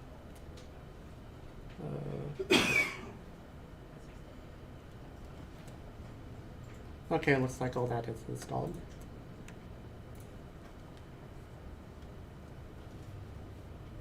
Okay, so I have the App API app loaded into the server already, but and then once it's cloned, sometimes App API works out of the box because a few versions ago this app is basically shipped as one of the default apps in the server. But otherwise you need to enable an app before you're able to use it. So this yeah, so this is the command that basically does that. So yeah, so OCC is basically just a command for Nextcloud to be able to like do some like administrative stuff within the server. Yeah, so we're going to enable the app API app with this command. Copy that.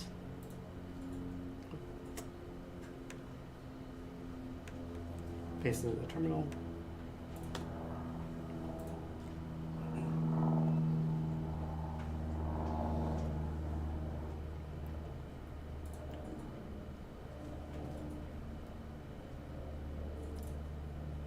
Okay, yeah, so there's a bit of like extra like debug logs here, but you can see on this line right here that API had app API version 32 is enabled.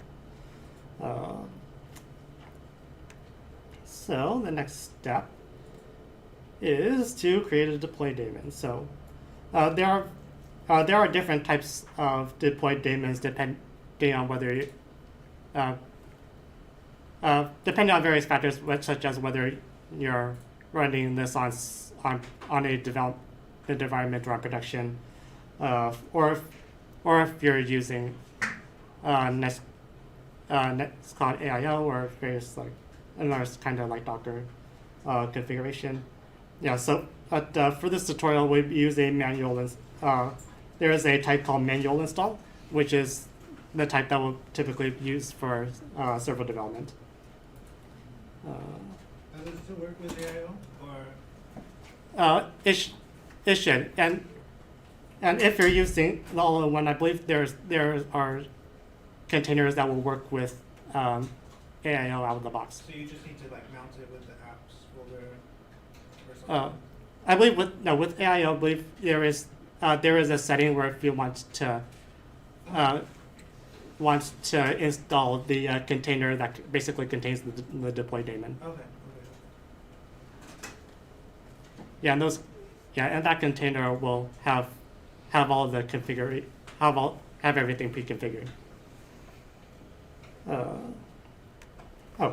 So before they do the next step, we can actually open this as to access our Nextcloud server with the from this link right here. We can also click on this icon right here, which is to open the server in the browser.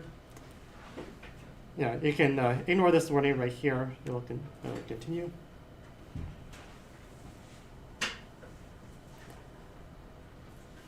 And yeah, this is basically what so now we're inside the Nextcloud server. So of course we need to log in first.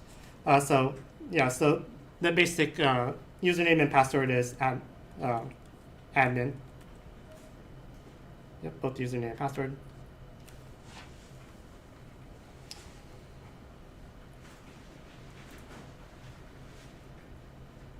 Yep, and now we're logged into the server. So yeah, if you're not familiar with Nextcloud, things might be slightly different than what you're used to if you've been using like Google Docs for a long time. Like maybe like the top navigation bar up here might be different, but otherwise, if you click on like the Files app, for instance, a lot like the basic UI should be familiar to you. There's a lot. You can browse files here. There's like other tabs for like recent files, favorites, tag files, etc. So I think the next thing I want to do.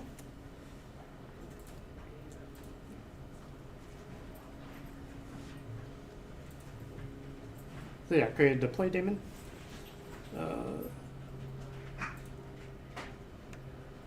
So there's two different ways to create a deploy daemon. One is through the user interface within Nextcloud. So, actually, first I'll mention that there is an OCC command as well to be able to create the deploy daemon as well. And you basically just copy this command into the terminal similar as before. But there's also the deploy daemon needs the URL of the server, which typically includes the the ID of the code space. So you need to copy that URL into the command as well. For this workshop, I think I'll be demonstrating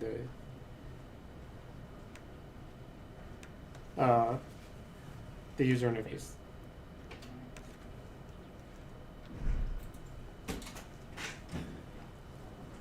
Yeah, so it's under administration settings. App API is down here. Yeah, so here's where you would see like the list of deployed daemons that you would have configured. So we're going to register a new daemon. So you're going to go, and then from the first template, you're going to go down to manual install. And then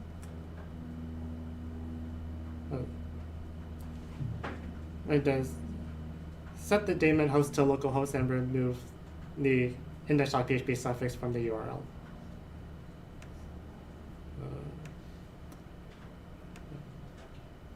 Daemon host is local host.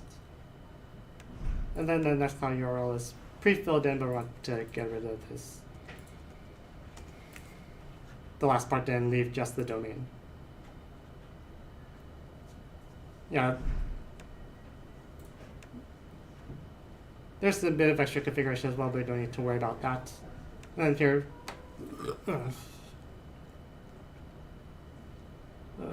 failed to connect a daemon.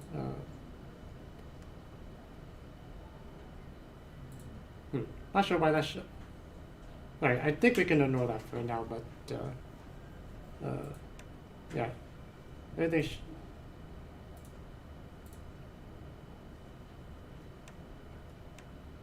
yeah, we'll see how this goes, but I believe this should still. I believe this daemon should still be working. Yeah, so now I have this daemon configured.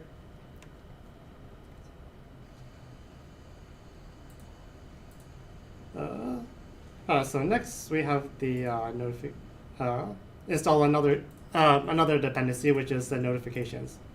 Yeah, so this, yeah, so all this one basically does so our app basically sends us.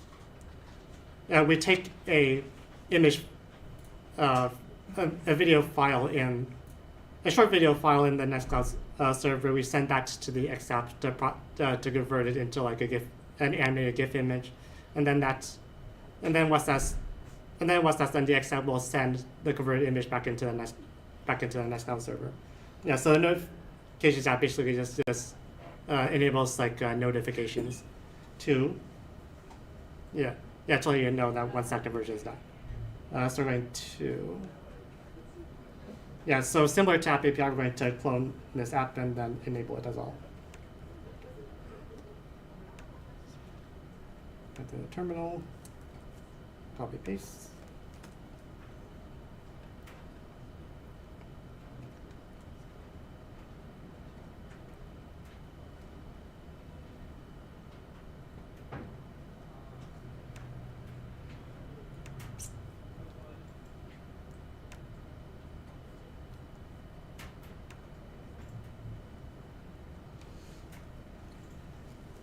And then hopefully enable it once that's done cloning.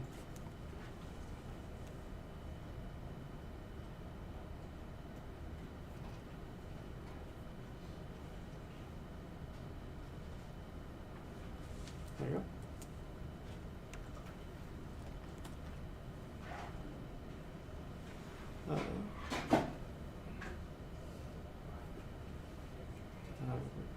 Not compatible. Oh, oops. I need to clone the stable 32 branch.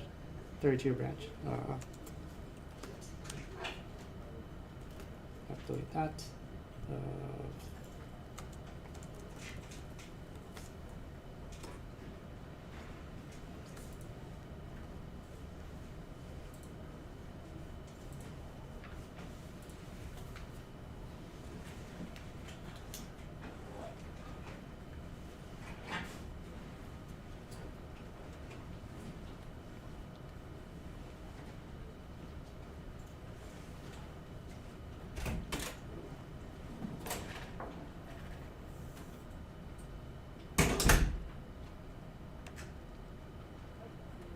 while that's running, what's the next?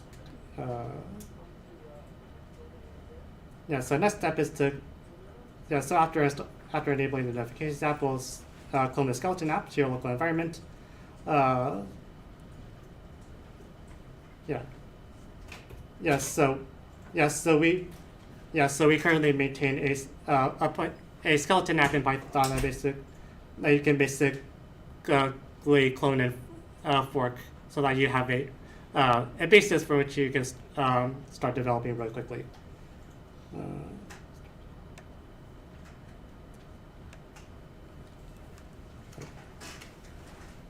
Alright, so first, okay, notifications enabled. So since the XApps don't live within the server itself, we need to clone the XApp in a separate directory that is outside of where the server lives. So basically you're just going to use the home directory for this example, and then clone the app and rename it to, in our case, 2_gif.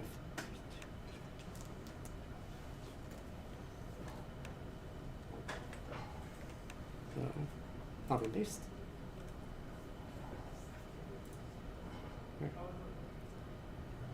And so now we want to switch to doing development on the app itself. But before then, we do have some extra information on what's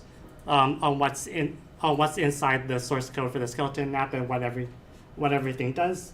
I think I'm going to skip this for now, which I'll let you read on your own time. But they're really only like a few files. A few files here that were the of note. Like for example, like the Docker file if you want to deploy this into production. The XF folder containing all the relevant source code. And then just some basic things for like starting up the Docker container. So now we're going to change into. So now we're going to open the skeleton app project folder within the CodeSpaces environment. There's two ways to do this. There is a shortcut Control-K, Control-O, or there is an open folder drop-down menu option in the CodeSpace.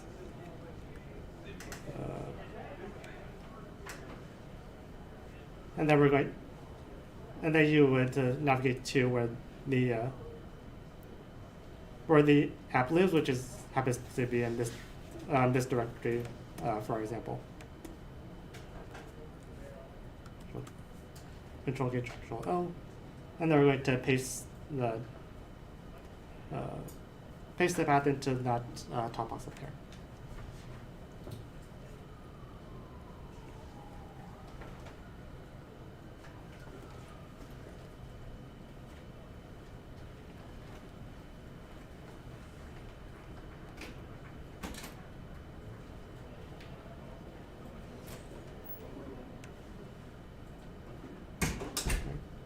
And then the next step after that, we're finally going to change some of the source code.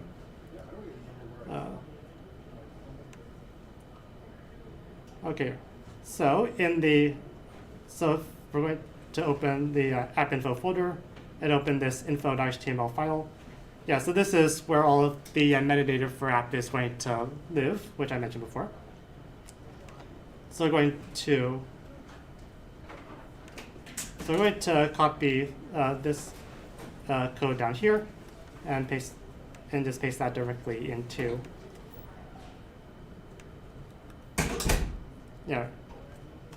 replace that entire file and paste that directly into the file.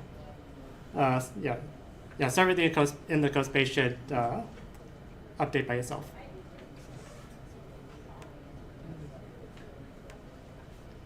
And then for the make file, this is basically where we just host scripts that it's just here we're basically just using it as a convenience script to be able to enable and disable our X apps. So we're going to open the main file and replace update it like so.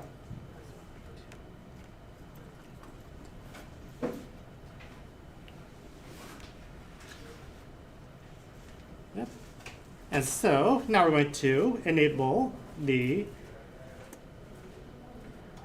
enable our X app within Nextcloud. So there is a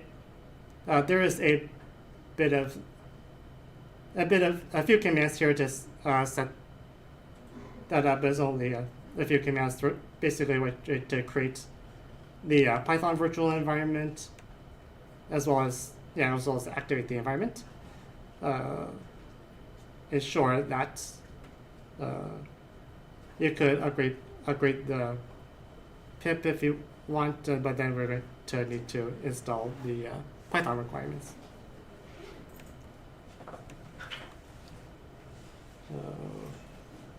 Oops.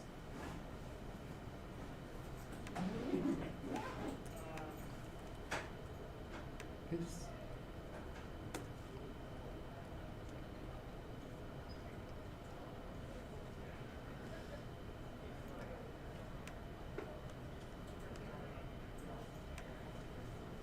Activate the environment.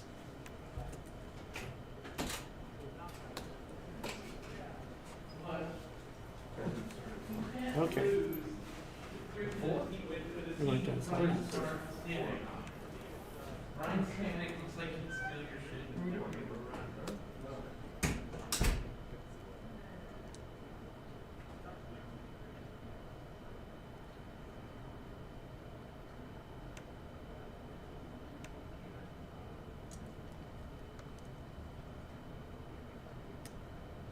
Alright, and then once that's done, we are going to start up the X app itself with this command right here. This basically just contains some environment variables that the server will need, and then this this basically just runs our the default Python script. So we're going to copy this command right here, as well as we're going to replace URL with our server URL.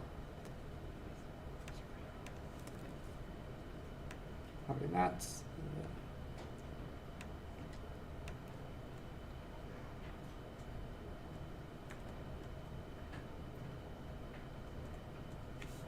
And replace all of that with. Wait, no, I'm going to copy this URL up here because we need this is living on port 80.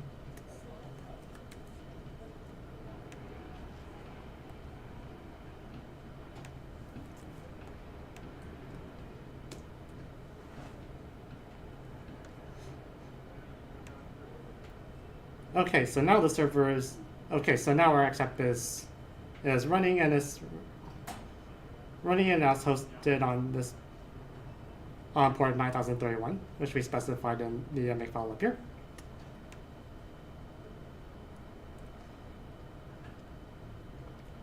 Okay, yeah, so that's basically it for so that's how you install the server itself. But to actually enable the app in Nextcloud,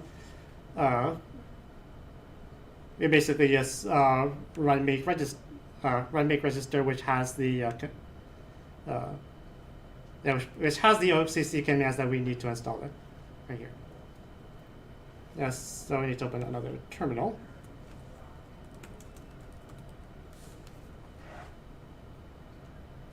And there we go. X app deployed and successfully registered. You can see in the server logs that it is sending and receiving a request successfully.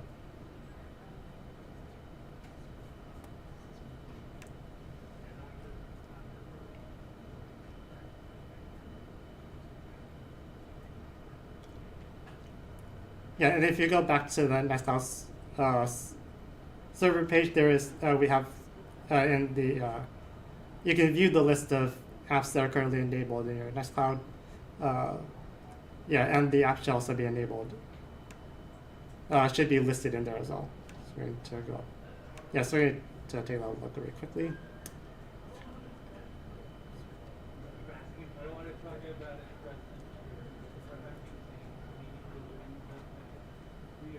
And then under your apps here, you have App API at the top, and then we have our, we have our we have our example app right here. And you see here is listed, being installed under the manual install daemon.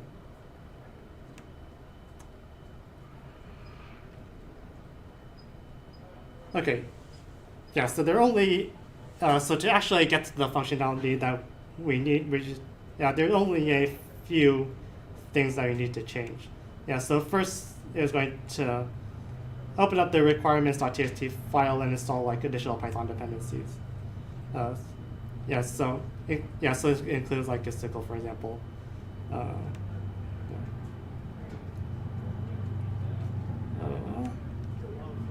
Because by default we only have this a single Python library here, which is this is basically just another Python library that we developed in order to make it convenient, make it more convenient to be able to create develop Python apps.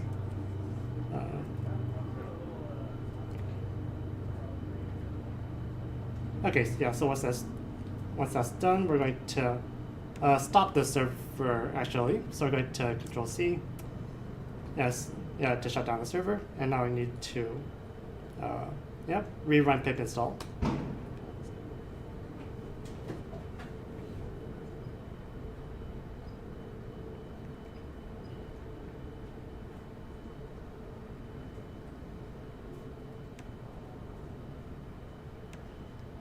Okay, and then after that, we're going to actually change the Python code in order with this code right here.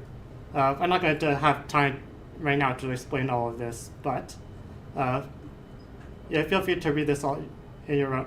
Feel free to read the code in your own time, as we'll have. And this tutorial has some comments to explain what is going on. So we're going to copy this. And we're going to go into xapp lib main.py to select to replace.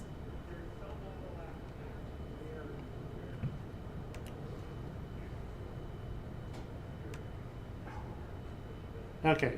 Oh yeah, and the last thing we need is since we're adding like a new action that we're going a new action on our files in our server, we need to add this xapp to add this as an item in the drop down menu whenever like select the file or anything. So so whenever you select a file in the Files app, so like for example, so like if you right click on it, like if you want right click on a file, this basically I want to add the xapps, add the conversion into here as well. So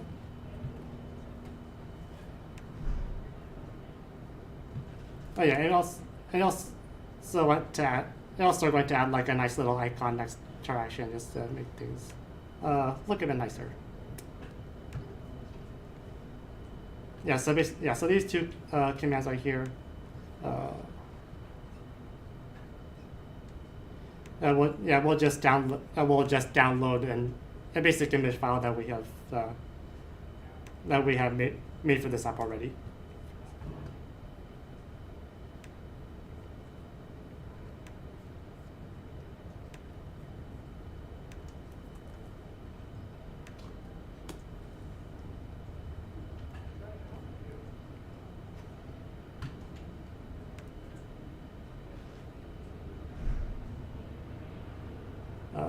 And yeah, that is basically it in terms of code changes. Yeah, so now I'm going to restart the server. So we're going to go back into the root directory, and then rerun the server. And then we need to re-register the server. Sorry, re-register the XApp, so you need to run make it register again. Yeah, basically to apply those changes. So there we go.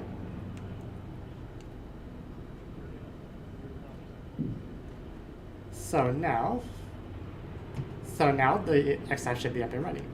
So first we're going to go to first we're going to create a new folder for our videos.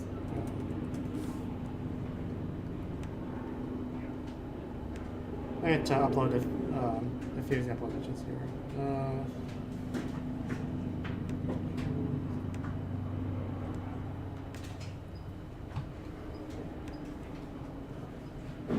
I just have these. You can just have these small MP4 files up here. These two files here are available in the tutorial if you want for convenience. So these should work.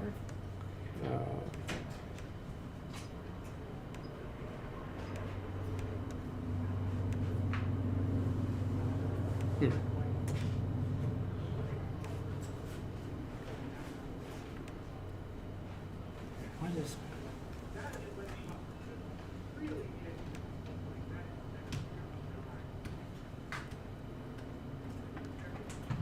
Oh, maybe I should need to refresh the page.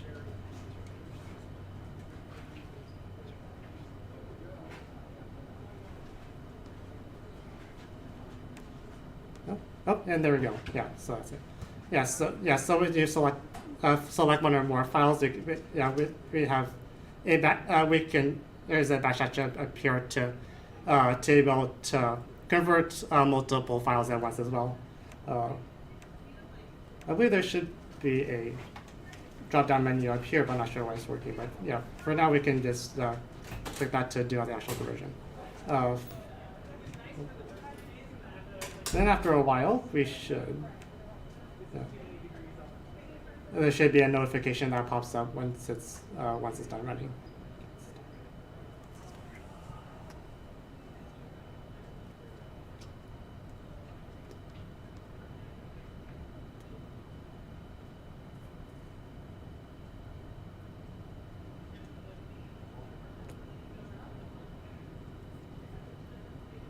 Oh, there it is. Yeah. Oh. There.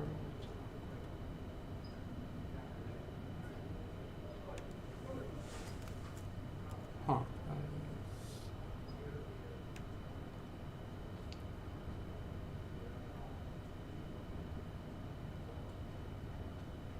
Okay.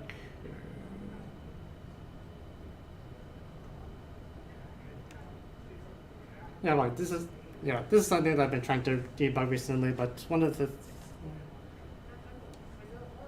so I'll let you know right now that one of the things this is just a temporary fix I found to get this working is to add in which function, yeah. In the upload stream function, we basically just need to decrease the file chunk size in order for the network to be able to upload the files back.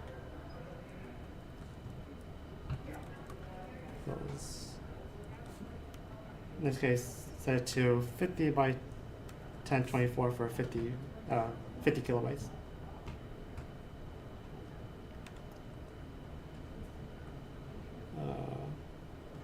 So I need to restart the server.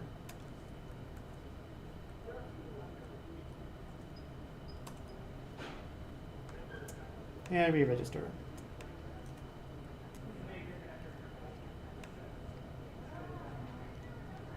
Right. Refresh the page.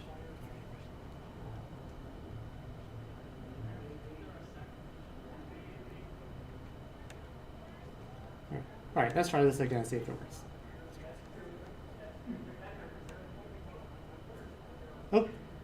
that was fast.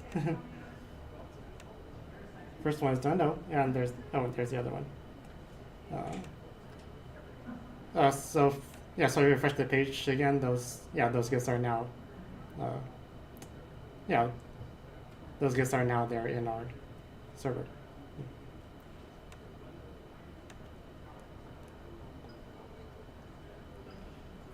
All right. So apologies for the hiccups. But that is pretty much the basics for developing a Nextcloud X app. So before I end off with 2.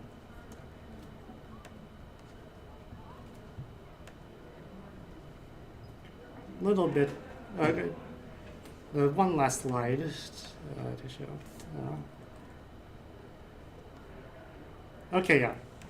So to end off, the workshop, congratulations if you made it this far.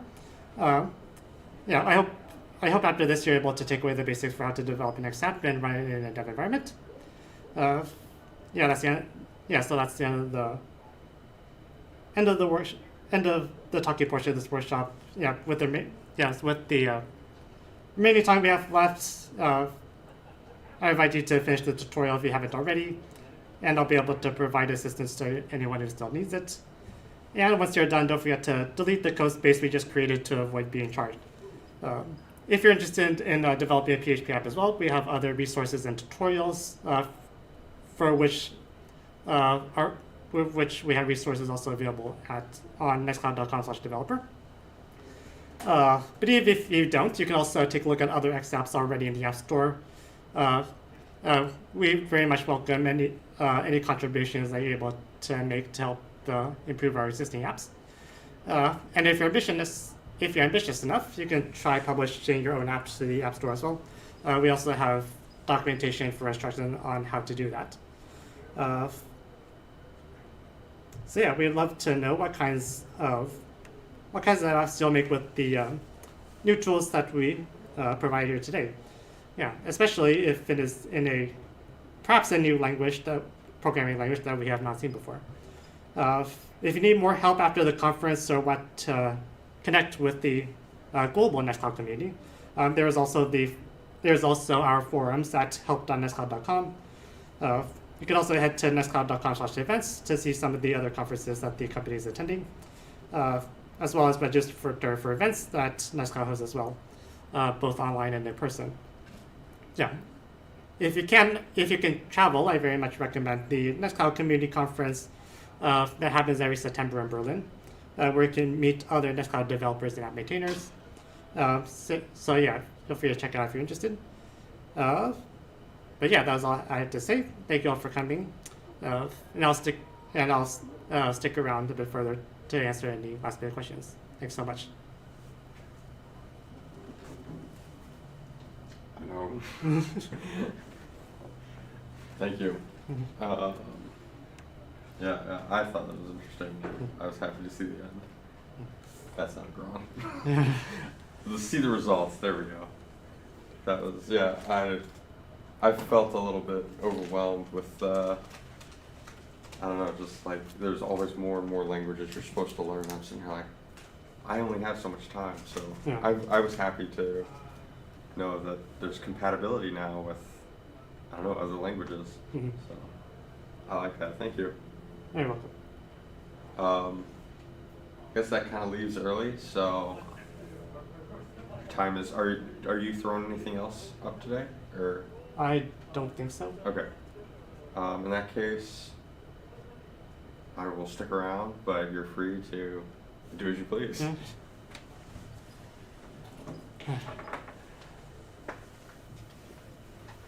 thought there was something there. I'm not sure people were, that it was a 90-minute workshop. I wasn't even aware. I was fine with it, but I don't think people were aware that it was 90 minutes. Do you do this yearly? Or do you come? This is only the second time that I've done this. The first one was last year's Nextcloud conference. Okay. What do you mean on? Could you elaborate? Yeah, we're gonna host our own conference every year. Oh, okay. Yeah. Yeah, in Berlin, as I just mentioned. And you did that one? Yeah. Nice. That's cool. That was yeah, I don't know. Yeah, that's cool. I'm gonna report in real quick. And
Alright, delete that.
Yeah, I hope people leaving early means that they didn't know the workshop would take too long, rather than just the workshop itself being boring.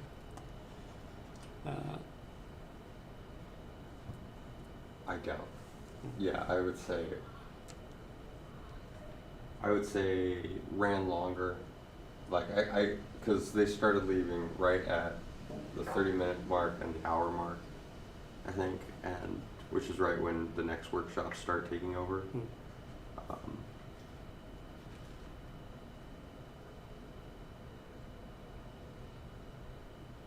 don't know. I think there's kind of a sense of you got them started, and I don't know.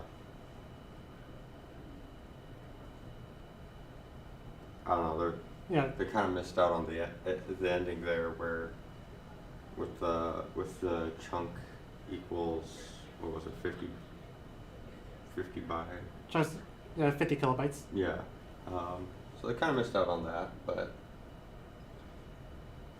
Yeah, but otherwise, I think I mentioned like all the resources they need at the beginning of the presentation. I think that's kind of what was you gave them the tools that they needed right there at the beginning.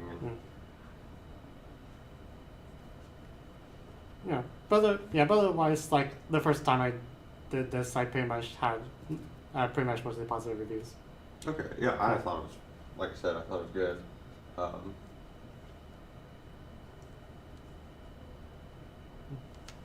I signed up for this one specifically, and Nice.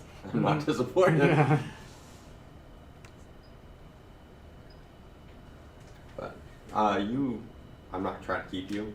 You're No, probably I could stick around in case some people decide to stop buying me some help, but that's probably not likely. But okay. Oh, pick up a chair, or.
You want the screen? I think, I'm fine.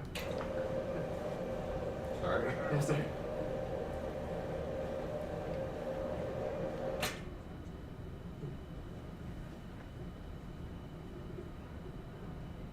Are you from around here? I'm from Portland. Do you live in Portland? Yeah, Like, technically I live in a suburb just to the east called Gresham, but yeah, I say Okay. Portland just to make things easier. Okay, alright, that's fair. Yeah. So this is your first time in Wacom or Bellingham? This city? I don't think so, cause I went on a family road trip to Vancouver, BC. When I was Okay. really young. Yeah, I think I stopped here along the way. But yeah, it's my first Linux class.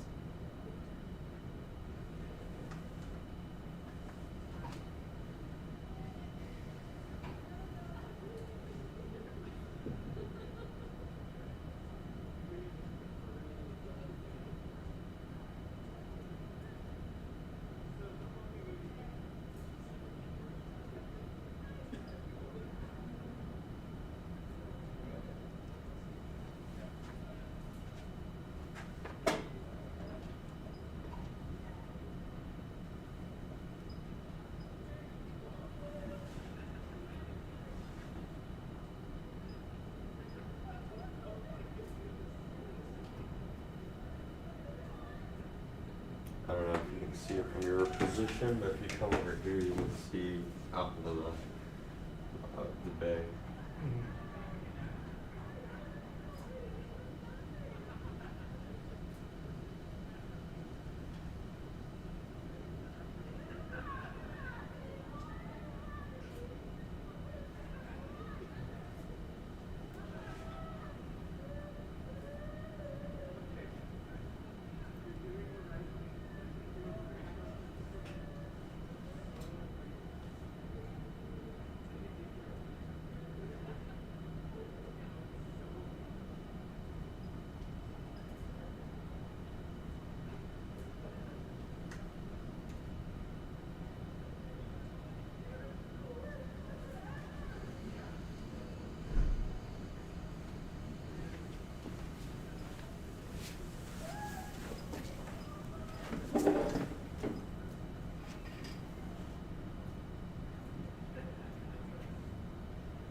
tell Alfred, I'll talk now. Yeah. Thanks again for coming. And I'm Jason. No, I appreciate it. Yeah. Yeah, see you around. See you.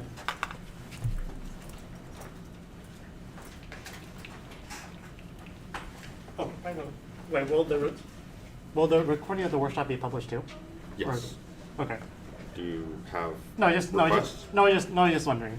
Yeah. Because I wasn't sure if workshops would be recorded as well, but I guess. Yeah, everything was recorded. They'll go in and edit things so it's more cohesive, but it'll more or less be kept intact. And, yeah. Okay, yeah, because I think this. Yeah. If you have requests. No, that's fine. I think this, everything I talked about should be pretty coherent enough. Okay. Yeah. Okay. Yeah. Okay.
Starting summer finance goals.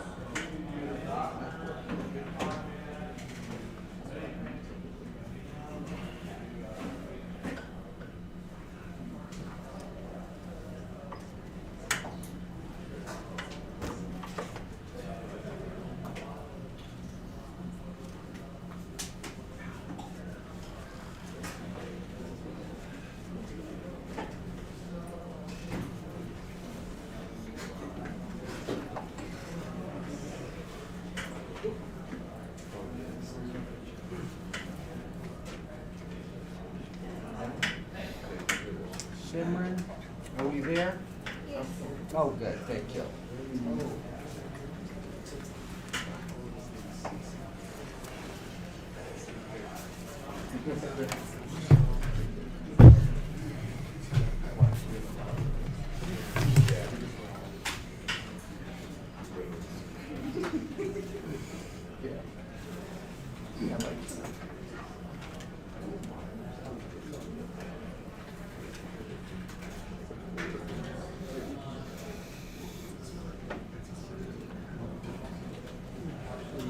Layout? Yeah.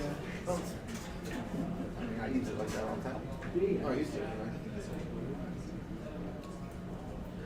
What was it that prompted you to go this route? These are a lot more. These are nice for like long PDFs in house. Yeah. You know, when there's multiple pages. Or like a lot of food. You got those landscape there, they'll give you extended portrait. And, yeah, like, grab it. Or this one. That's pretty good. You know, scroll there.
remember your name being Hank. I didn't remember it being Kara, but no. For our last one, we just went straight from the capture to the computer. But do you remember the splitter and your bucket behind you for the USB-C if they need that? Okay. A quick.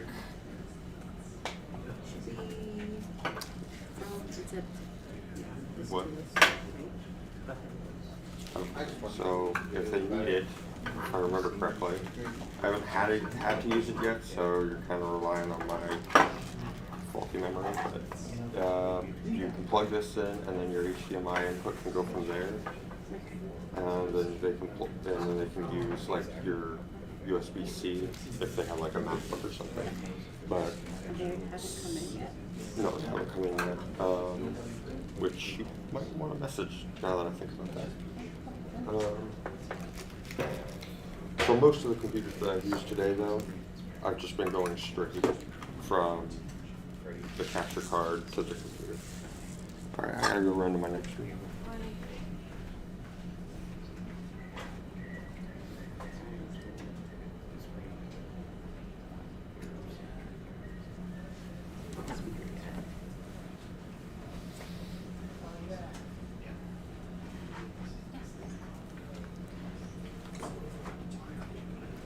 Your speaker is not here yet.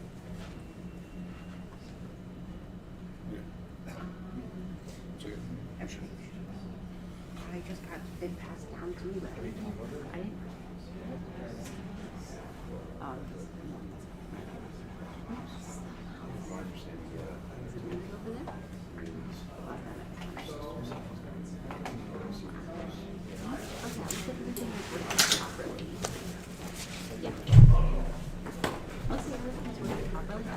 So we're just waiting for your speaker. Good luck, have fun.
Yeah, it's really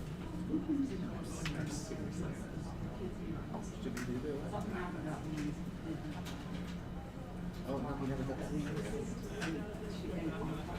I messaged him, I was like, yo, we never responded back or anything. So, I'll see if I can, right, because I'm right back here now.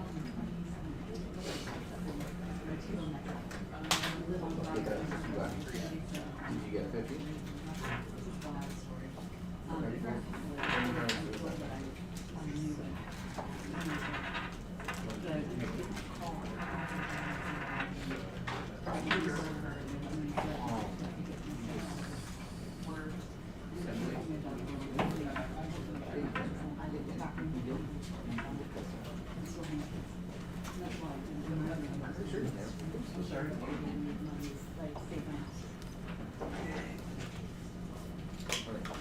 Yeah, I know the names. I've done it before.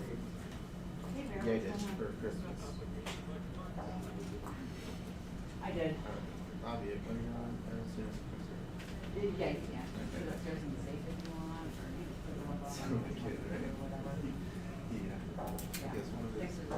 Yeah, I think we're doing my own. Or something. Alright, are you gonna, write some work on it? Okay. Have a good night there, okay, Liz? Are you keeping? No, I'm No, I'm running away. No, I'm not. I just don't know. Hey, son. I wouldn't expect that. Are you?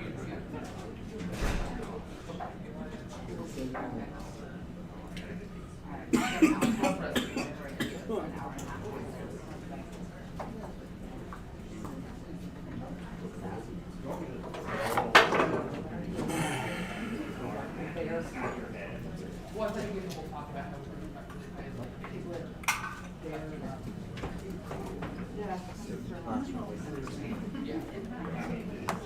Yes.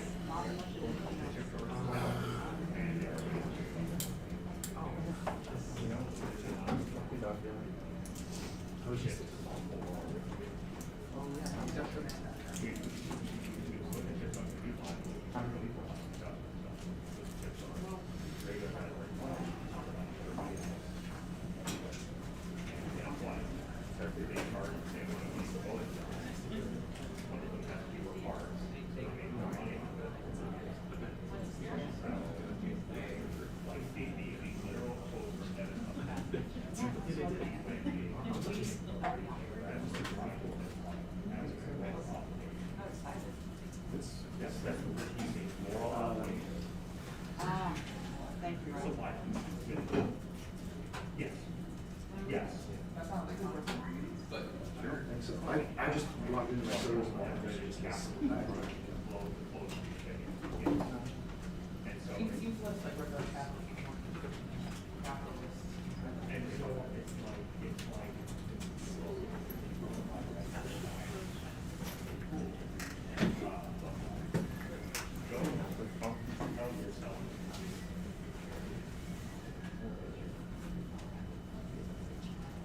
it's like you should have the same feeling about buying a Raspberry Pi as you could about buying a thing or something from IBM.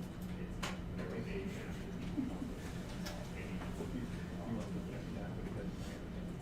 But like, do not message yourself there or anything like that. Stand in front of the mill or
Hey guys, the speaker hasn't shown up for the, or we don't have the speakers checked in for the talk yet, so I don't think we're going to be able to do the talk for today.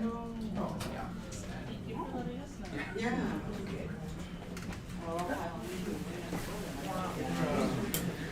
Model was that. Okay. No, the feature check.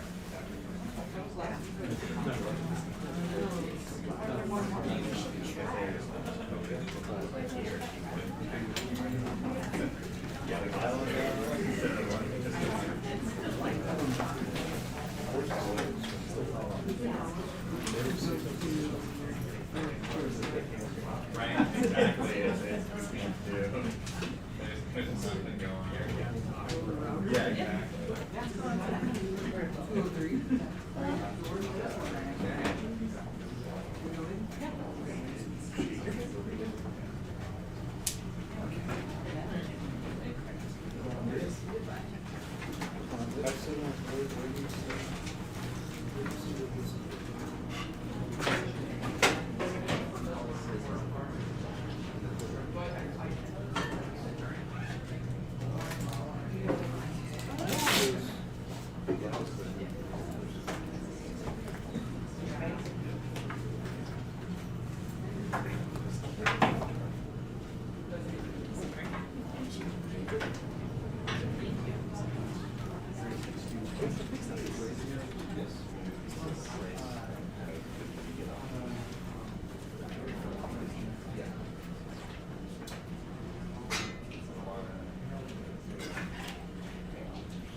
Yeah, it's gonna be cool. It's gonna be cool. Yeah. All the people? Yeah. Yeah, I did see that. 235.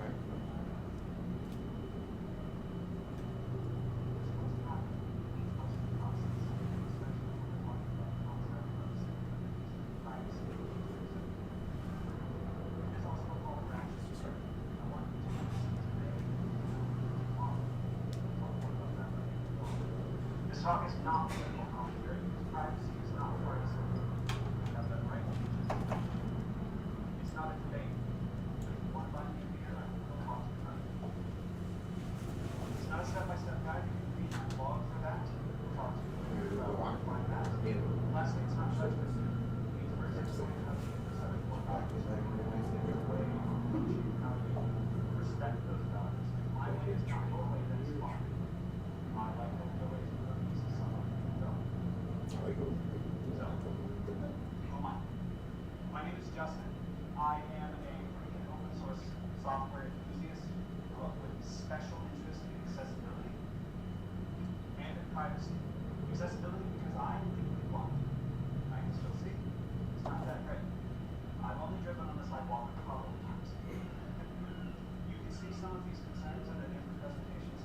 talk I gave for elementary developer code 2021, find that it's www.elementary.maya.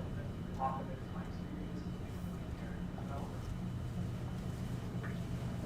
As a blind person, I'm also raised a photograph. This is too much. Oh, so you didn't show up. I also travel quite a bit. Yeah, that's all I'm watching here. Oh. You know all the talks are streamed on YouTube. Yeah, yeah, Oh, Jerry, turn it up a little. For the rest of this talk, I'm going to steal a soundbite from the One Show Hybrid Cloud Show to remind everybody here that this is a screenshot from my boss earlier today asking me what I can put in about my employer and what I can. So, this would be my thoughts. My title doesn't come with it. To remember that, I'll just say that when it comes to the job and the talk, cool. So let's get into it. What is privacy? Privacy has many definitions. This will not be an exhaustive list, but the first one that I want to look at here is privacy is the state of being free from disturbance or observation. Disturbance or observation.